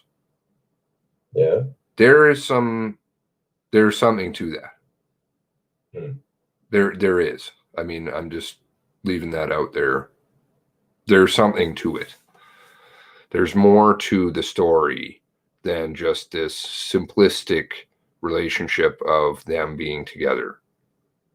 And, Gabe kind of having a wandering eye. Yeah, there's way more to it. 19th anniversary. But they couldn't answer whether it was an ex, a spouse, domestic, common law. And that was the powwow. Does anybody else remember that? They were neighbors. Yeah. There we go. Yes, call Lisa his neighbor. They couldn't get it quite figured out what it was. And they were doing a lot of... Kendall says, bet they never filed taxes together. That's probably accurate. Yeah, there's another nice FOIA to pull. Tax returns. Interesting to know. Yeah. Any other points you want to touch on that paragraph? That's a pretty in-depth paragraph. Yeah, there's lots of stuff. Gary.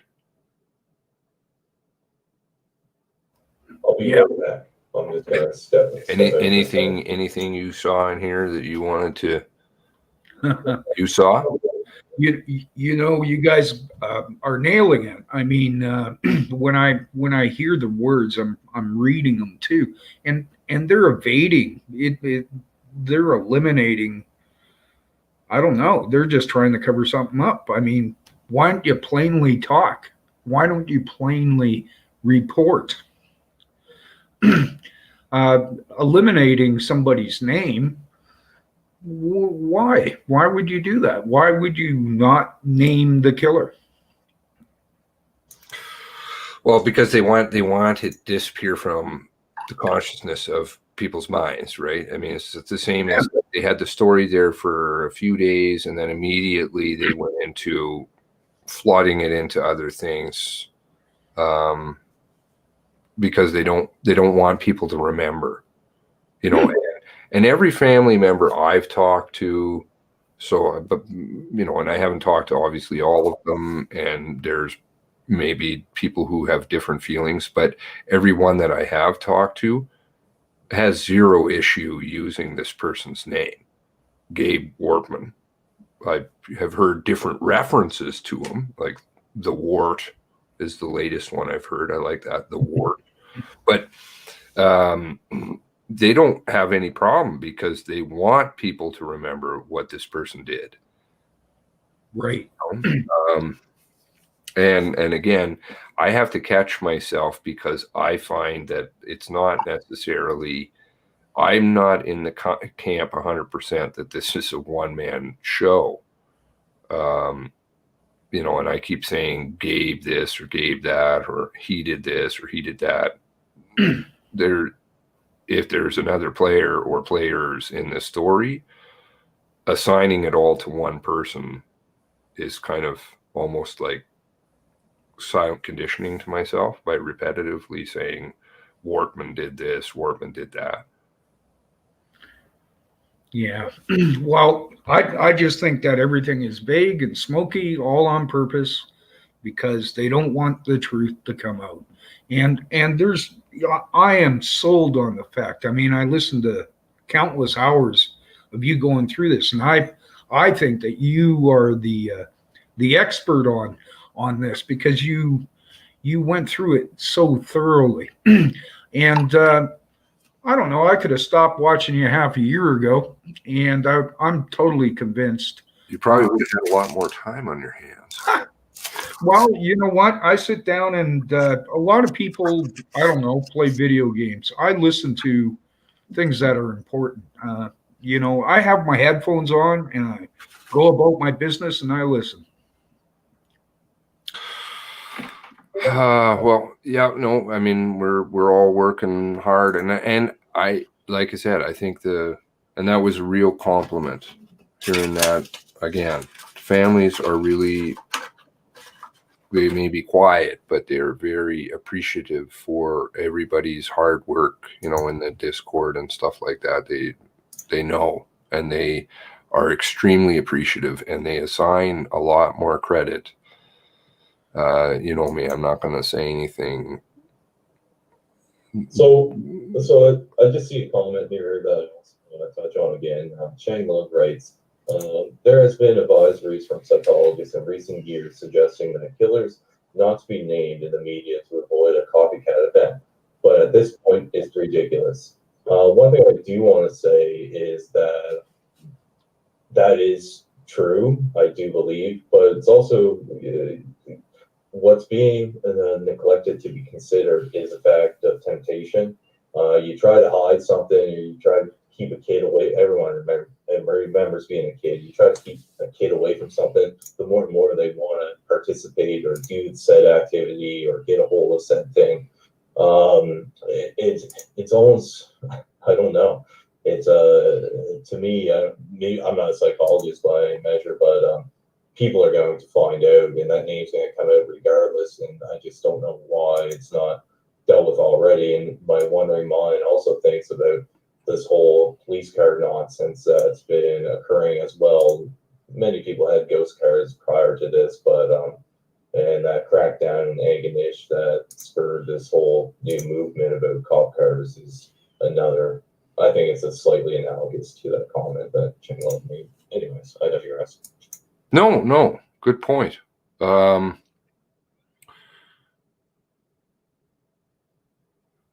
She never really bothered with her neighbors.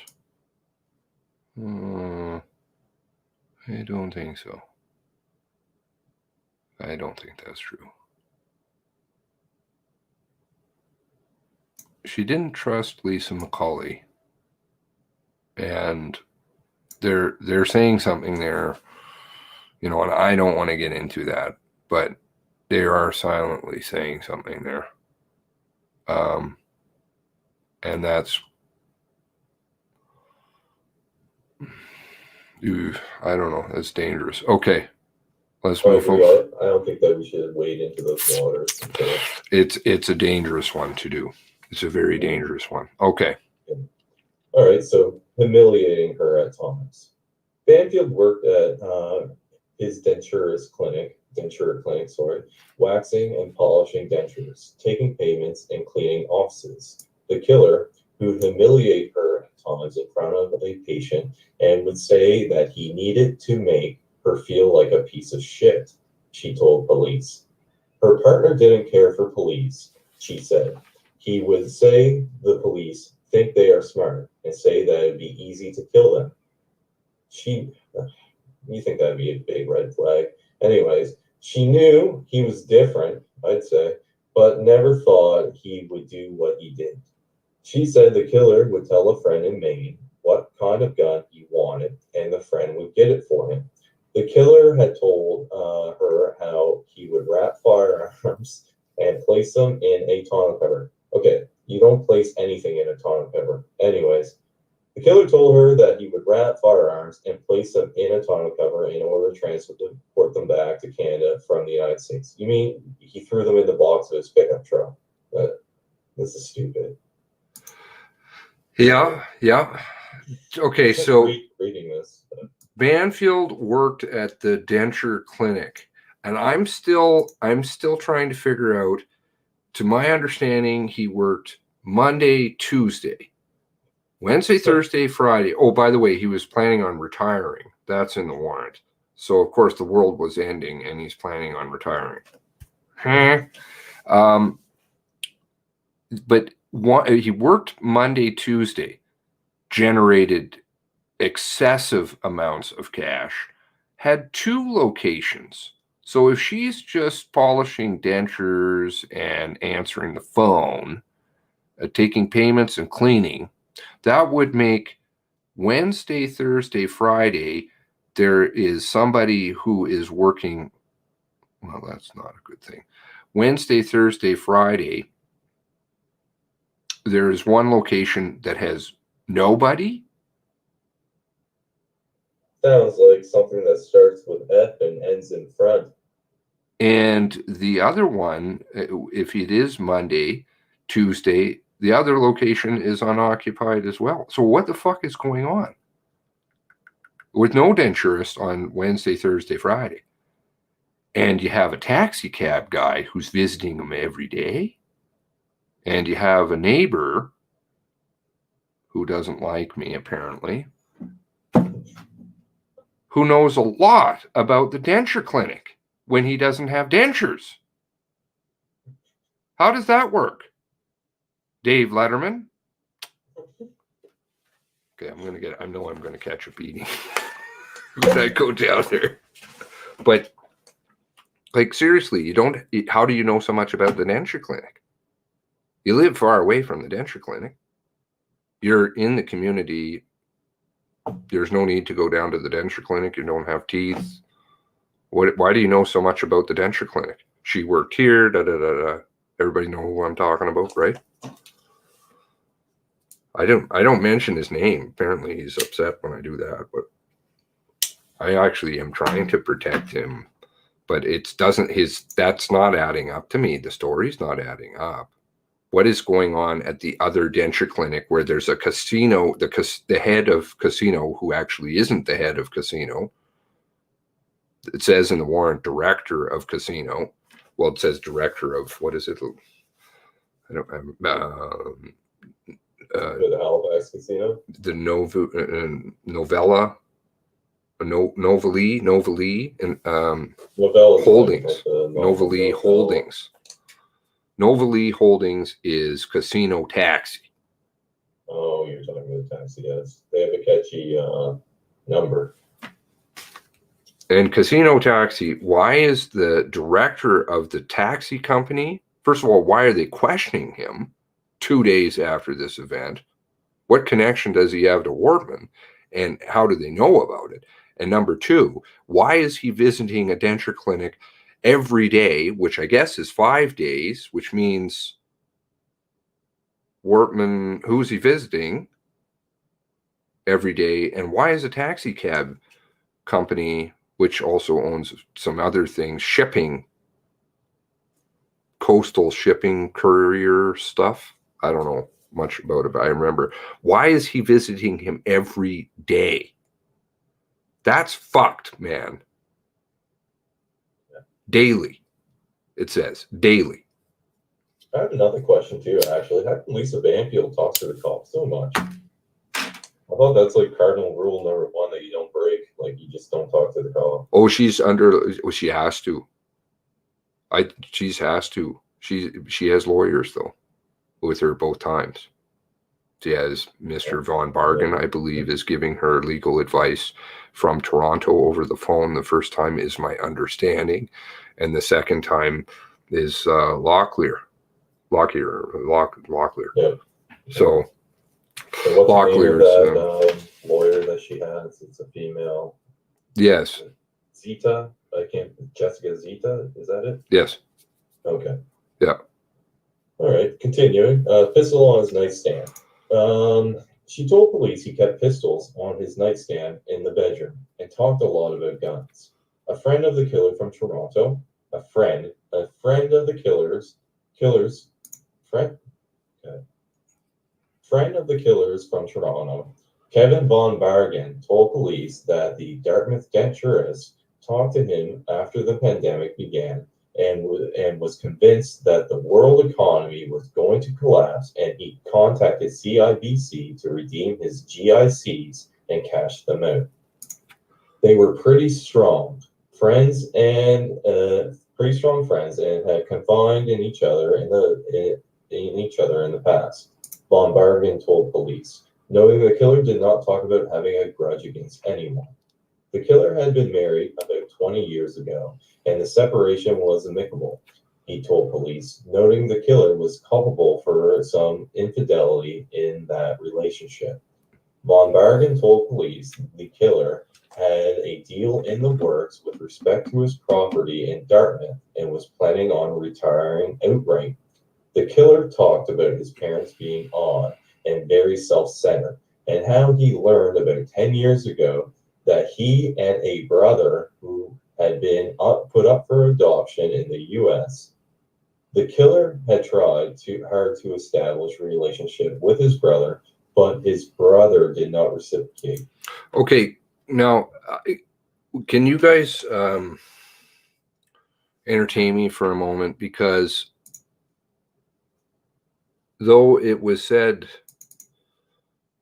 it's not important about the ex-wife, frankly, I was intrigued about the ex-wife. And way back, I did a bunch of digging.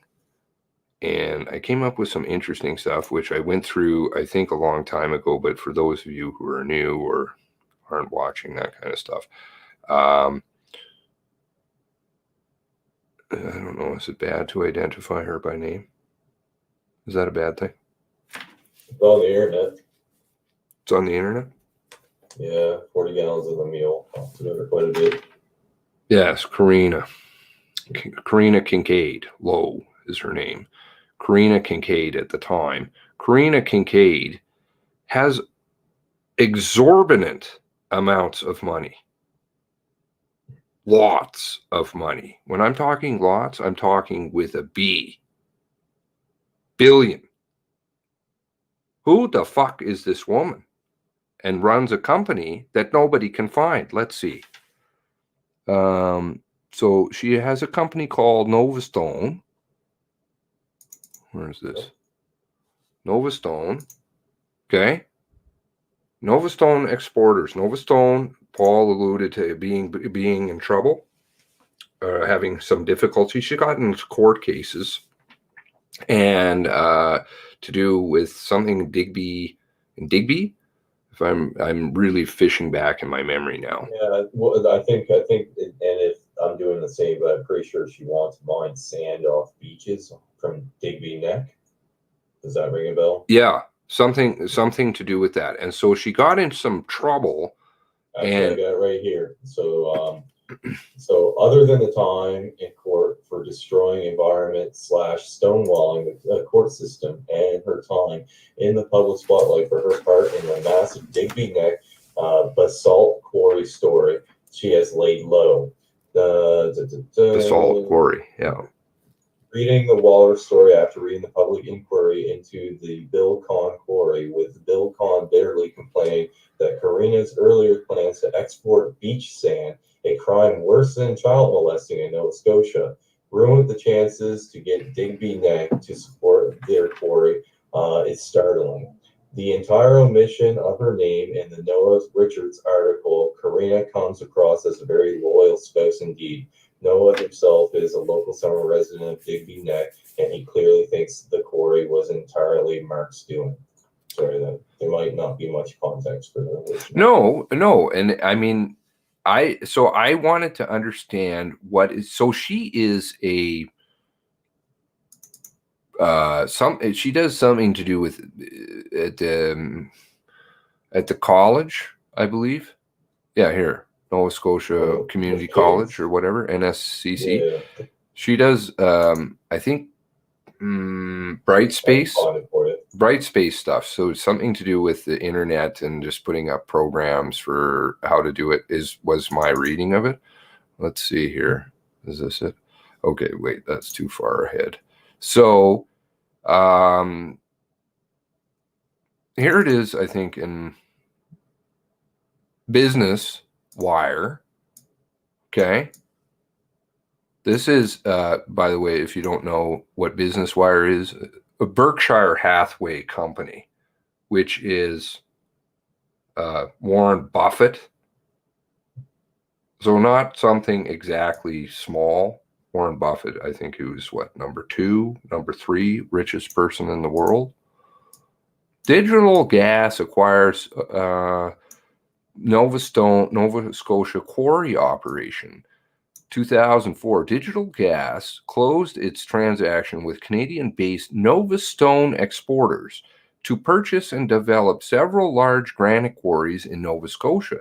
The quarries have excess of 500 million tons of high quality granite. When processed and loaded for shipment, translates to $5 billion at present prices. The first shipments will commence in 2005. Digital Gas formed a new subsidiary. Okay, so now we're getting into shell companies, this is more in my range of things. Green Harbor Energy and Farming LLC, which will be the owner-operator of the reserves, and when developed, a major integrated resource and energy complex in Nova Scotia with satellite facilities along the eastern seaboard, U.S. and Gulf of Mexico. Digital Gas owns 75%, and Nova Stone owns 25%. I don't know if anybody knows who this lady is. This company, let's have a read here. This was at a community meeting. Miss McCarthy requested more information on Nova Stone and noted that the information on Nova Stone is not very credible. She also noted that she discovered from the Registry of Joint Stock that their email address is a Hotmail company and that the email company is not very reliable. She noted it was a fast way of getting in touch, but not very verifiable information. Ms. McCarthy asked who the directors of the company. She noted she was aware of Karina Kincaid. Ms. McCarthy also noted that she was aware of the treasurer being Shelley Wanby and asked who else was in the company. Mr. Buxton, who represented Nova Stone, said there were no other directors. None. Ms. McCarthy asked, "What is the address of the company?" Mr. Buxton replied, "This can be provided." Ms. McCarthy noted several addresses from previous documents with the telephone numbers that were incorrect. She noted that this is the company and she has no idea whom she's dealing with. This is the community and they're asking about the Digby stuff. And that there were two names, no addresses, and no telephone numbers. She further noted that she had gone to the office in Digby hoping to get some answers and thought she would be approaching Nova Stone, and she was told this is Global Quarry Products. Wrong address. So what is the real address? Well, that's this place. Glenhart Field Tech Service, which is a fucking truck repair business. How is this company, and I'm not shitting out my ass, here it is here, 15321 Highway 3, Hebville. Not familiar. 15321 Highway 3, Hebville is Glenhart. So Gerhard, and there's a few businesses registered in here. Who would have a company that is worth potentially billions of dollars that has no addresses, that you can't get numbers for, phone numbers, directors, nobody can get a hold of anybody, that's registered out of a truck repair company? Oh no, those truckers are really doing good stonework. If you click that link I sent you on Discord, you should check out some of their work, like this Shangri-La Penthouse. What about UBC or Fairmont Pacific Rim? Where did you send this? Your Discord, DM.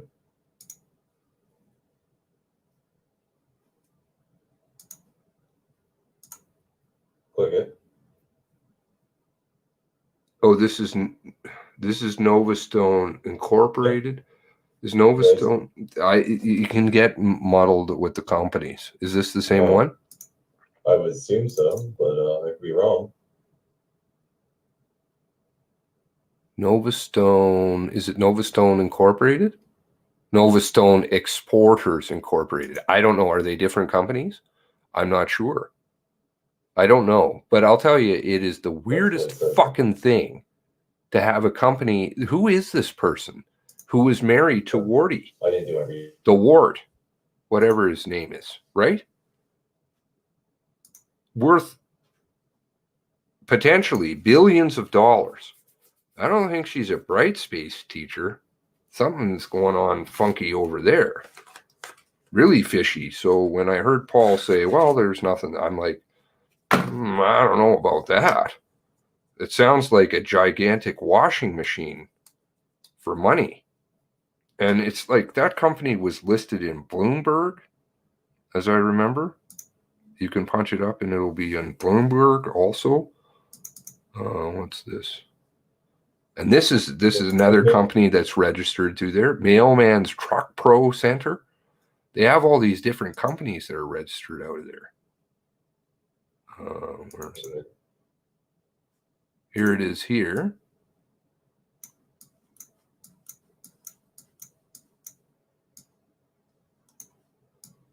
I had something about the RCMP in here too, I believe.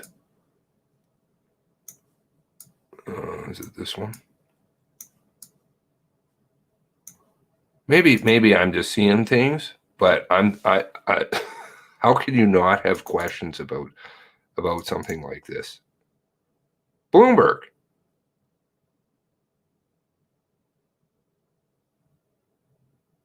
Everybody knows Bloomberg, right?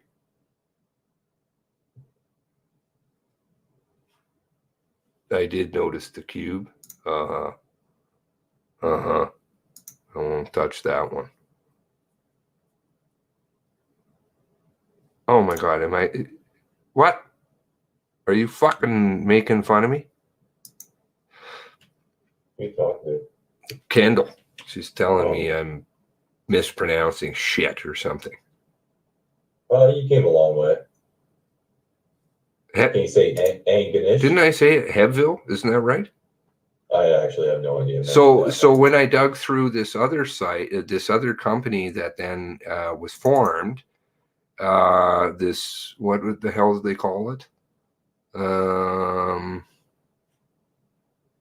Which is really, then you start getting into some fucked up companies. Green Harbor Energy and Farming LLC, which is out of Nevada, and they seem to have a lot of different split-offs. Impressed? Oh, I'm saying it right, please. Say more names. So anyway, Antigonish? Yeah, you got her. Anganish.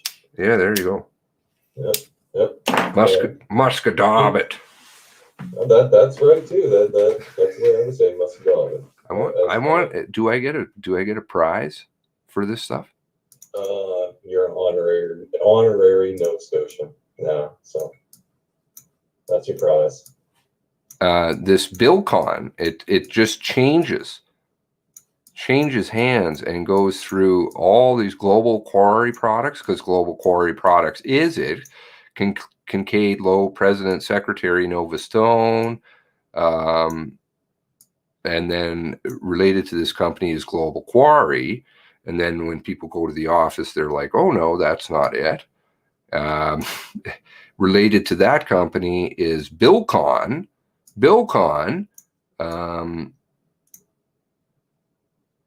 This is like a whole nother 3503, number 3, suite 3. You know, these people, it just keeps Clayton's. I've seen Truro there. It just keeps spiraling. First Street. Billcon is Clayton. I don't know anybody knows Clayton's.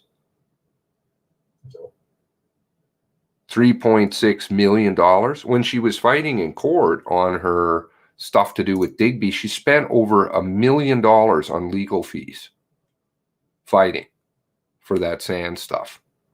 Not a small player. No. Shell companies, highly suspect. So does that factor in? I think possibly. I don't think that's something to be discounted. I noticed that Paul said, well, there's nothing there. I'm like, I don't know. I didn't notice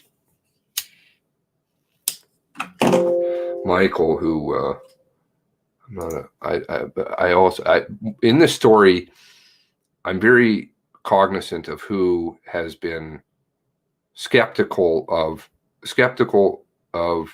Lisa's story from the onset, or who will come out publicly and say. And that's taken some people in this story a very long time to say, and most people, they will not say it at all. So I feel like they're toting water for somebody. And now we're talking about billions. Anyway, moving along. Sorry to sidetrack. So, any other comments you want to make under the pistol on his nightstand section there? I like this article. I like the headers. It breaks it up nice. Okay, so he kept the pistols on the nightstand, so he's dragging around. This is where he gets the pistol from, right? With the laser sights. One of them, at least, yep. One of them. So at least, yep. They should have found another weapon. So there should be more weapons, right? Or did he have two pistols with laser sights and he was just carrying both, like Rambo, and dragging her head and kicking her? It all depends. Is he dressed up like a RCMP officer at this point? We don't know. He might have a holster on him. I mean, he did dump one in the bird. Von Bargen, I believe, was that Von Bargen has, from what I've heard, this guy is right off the radar. He's a lawyer. He is a lawyer that practices out of Toronto, like his own thing. He does his own thing, but there's no record of him. He is also admitted in the New York bar, which I find interesting. So he practices international law. What is he doing down in New York? He has a very close relationship with Mr. Wardman, shipping bike parts back and forth all the time and arranging business deals.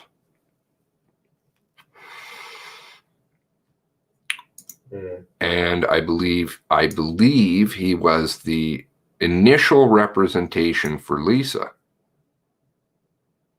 So this is probably somewhat the connection to Locklear, who is not at all a lawyer that you would choose for this a nothing burger case, because that is a nothing burger case, but it's strategically very interesting legally what all then that grants her powers to do, which funnily enough are beneficial to the RCMP. And that they're strong friends. He didn't see anything about injustice collecting. He doesn't see anything about abuse. He said, yeah, it sounds like she was a cheater. You remember, this is a guy who is also an officer of the court. He has to be very careful about what he says, because if he says something that is at all sketchy and it comes out, he loses his bar admission. He can no longer practice. So he kind of has to tell the truth. It's like he's under oath almost all the time. Had a deal in the works. So if he's in a deal in the works, but I thought he was planning the end of the world. Yeah. Yeah, it's all very interesting, for sure. Shall we move on to exceptions? Then you get this business of Jeff Samuelson. But his brother did not reciprocate, which is not what all we would have been told. Anyway, moving along. Yeah. Obsessions switched. In the last year of his life, the killer's switched from being obsessed with his vintage Honda motorcycles to police cars and was buying the cars off government surplus website. Von Bargen told police. The killer told him he had the one with decals on it for show and said it looked cool in the shop and had about $12,000 to $15,000 invested in it. Von Bargen told police the killer had a truck driver that would do runs between Toronto and Halifax, and the Dartmouth denturist would give the driver teeth, and the driver didn't charge courier fees because of this.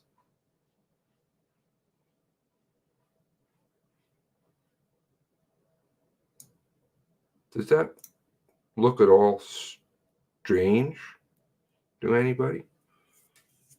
This is more about the shipping between Toronto and Halifax and Von Bargen and For free. parts, and he's exchanging teeth. What's just parts? Mm. Yeah. And this seems like a recurring theme, whether it's from the Maine New Brunswick border and smuggling guns, or Tom Evans and sailboat. That Couriers, because that's also I don't know, the Monica Walker, I guess. Casino taxi. casino taxi. A lot of that going on. A lot of people moving something around for him. Mm-hmm. Looks like he might as well be in the shipping business. Yeah, he'd probably be really good at it. Truthfully, he'd be better than me. And he likes to go underneath the radar. Yeah. Okay. I mean, what was he got 3 different companies under his belt, or did? Between the denture shop, Atlantic Denture Clinics, Northumberland and Berkshire. Unoccupied denture shop. Mm-hmm. Yeah. Lots of bank accounts. Companies that just have names and that's about it. Oh, and she of course, abuse victim, had access to 3? I think 3 joint credit cards, 7 bank accounts of her own. And all the cell phones. And all the cell phones too. Her own, she was never really around. Her own bedroom. I like that part. There's another part in the last ITO, and I haven't even read past that one ITO. I'm still sifting through it in my mind. It takes me a little while, but because I like to digest things thoroughly. But he slept on the couch because he snored and gave her a bedroom because he's so controlling and abusive. Really? Maybe he wants part of the house. Maybe he likes the couches. Yeah. Maybe he doesn't want to sleep too long. He wants to be uncomfortable. I don't know. Anyways. Okay. Uniforms could have come from cousin's closet. I thought it came from a cousin who had been an RCMP officer told police the killer had visited him in 2011-2012 before he retired from the force, and was at his house for a week and would have access to his police uniforms as they were hanging in his closet.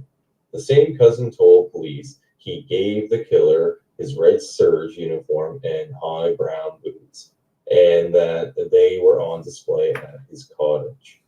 The former cop told police that he knew his cousin was capable of killing someone, maybe his parents or Lisa, but never thought that he would go on a rampage. FBI agent Raymond Gorgon told Canadian investigators that the killer used a friend's address in Holton, Maine to receive shipment of boxes.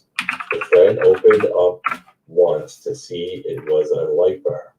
The killer's friend, whose name is redacted, told Gorgon 2 of his Glocks were missing and the Dartmouth denturist had access to his house. The friend, who was shoot for target practice with the killer at a quarry, said he hadn't checked the gun boxes in 4 to 5 years. But the FBI agent said that the boxes were not dusty and they were sitting on the floor in a closet. Not dusty. Yeah, it doesn't sound like they've been sitting there 4 to 5 years if they weren't touching them unless they were wrapped up. Shipments of boxes. I like the quarry in there. I think that's just a coincidence from our prior conversation about quarries, but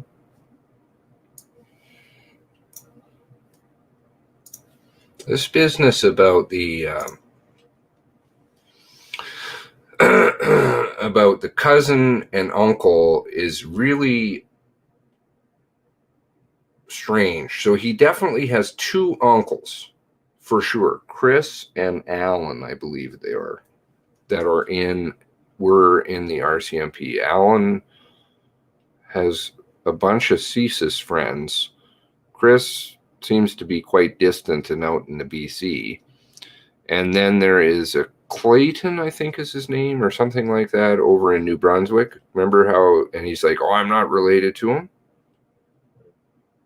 But as I believe, there's not any other cousin that I can find. So unless they're by a different name,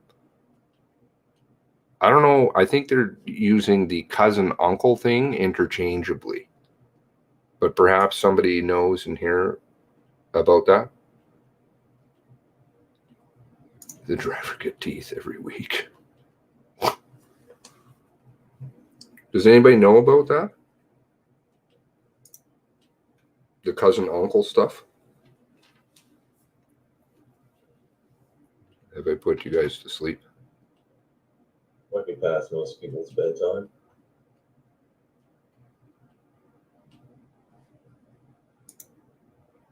Ever past bedtime.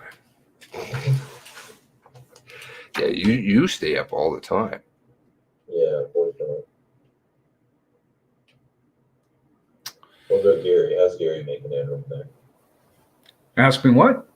How are you making it? Oh, I'm tired. I'm past tired. I think I'm gonna call it. But it's very interesting going through all this stuff. I don't know if I'll ever change my mind on what went down there. I don't even know. But from everything I heard from this channel, I would suggest that the police, CSIS, this denture place, the stone quarry, whatever it might be, they're all related. They're all in cahoots. There was some pretty big business going down, and obviously they weren't making teeth. Well, maybe they were once in a while, twice a week, but yeah, there was a lot of stuff going down here, and there was a lot of important people, you might say, important meaning powerful positions. Yeah, there was a big ass cover up. That's what it was, and we'll never know. Maybe Get out of here. 50 years from now, we might. Come on, man. That's a bad attitude. Well, I just think that they won't tell us. I just think that the truth will come after these other players we don't know, maybe after their death, when they, finally pass away, some truth might come out. But even then, maybe it just goes with them to the grave. I have an idea that this is such a major event that I'm pretty sure public and private institutions are going to be digging in, and it's going to be from psychology to finances to everything, like the whole criminology and sociology sectors of universities. This is going to be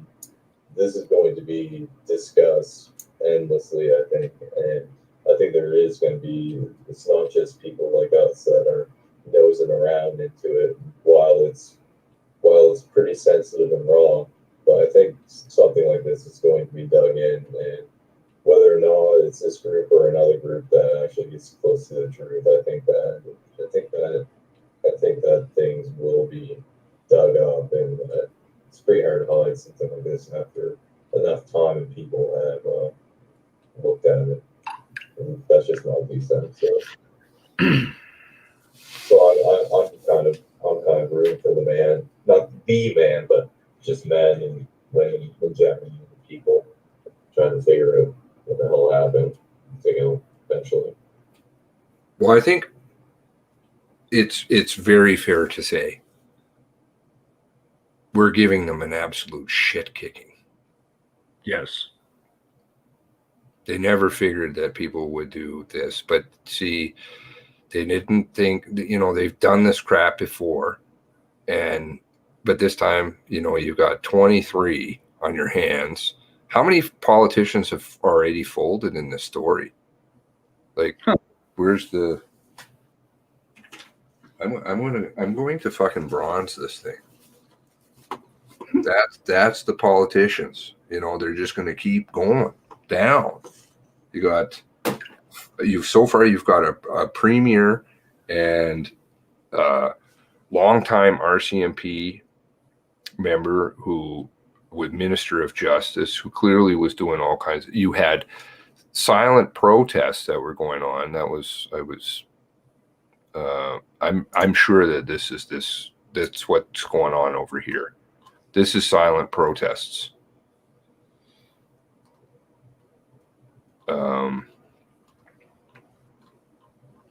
Where members are just going out and they're like, absolutely, like, we don't want to be here anymore. That's their way of saying no, because they don't think that there's any other recourse. But there is. It's just talk about the truth. Come forward. Because frankly, you don't want to be on the other receiving end of this stuff when it all comes down. It's going to be bad, really bad for you, for your family, for everybody. So better just to come clean and say, well, okay, made some mistakes, may have done some things that were wrong. May I have mercy and forgiveness from the people of the country, because this thing is not isolated to Nova Scotia. This can happen anywhere. Yeah, you got that right. It can happen anywhere. I just so happen to happen there in Nova Scotia. I'm sure if we looked hard enough, we'd find similar operations right across this country and the Western Hemisphere. Yeah, in some places, it's the way you do business, and it's open. I mean, some countries, right? You go to some countries, you're dealing with bad people all the time. Dirty people. Are they bad? I don't know. They're just making a living by the billions.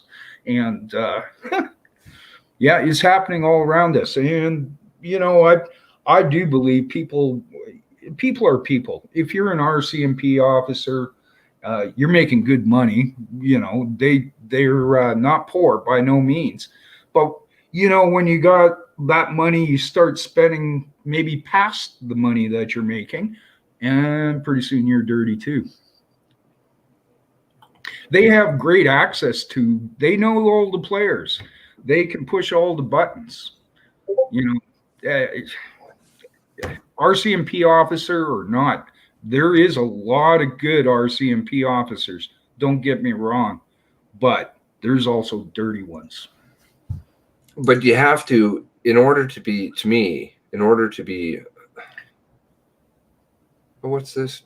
Bunk. Honestly? Oh, I just thought it was interesting. Oh, I saw one. He blocked me the other day. I don't know why. I think he thinks I care.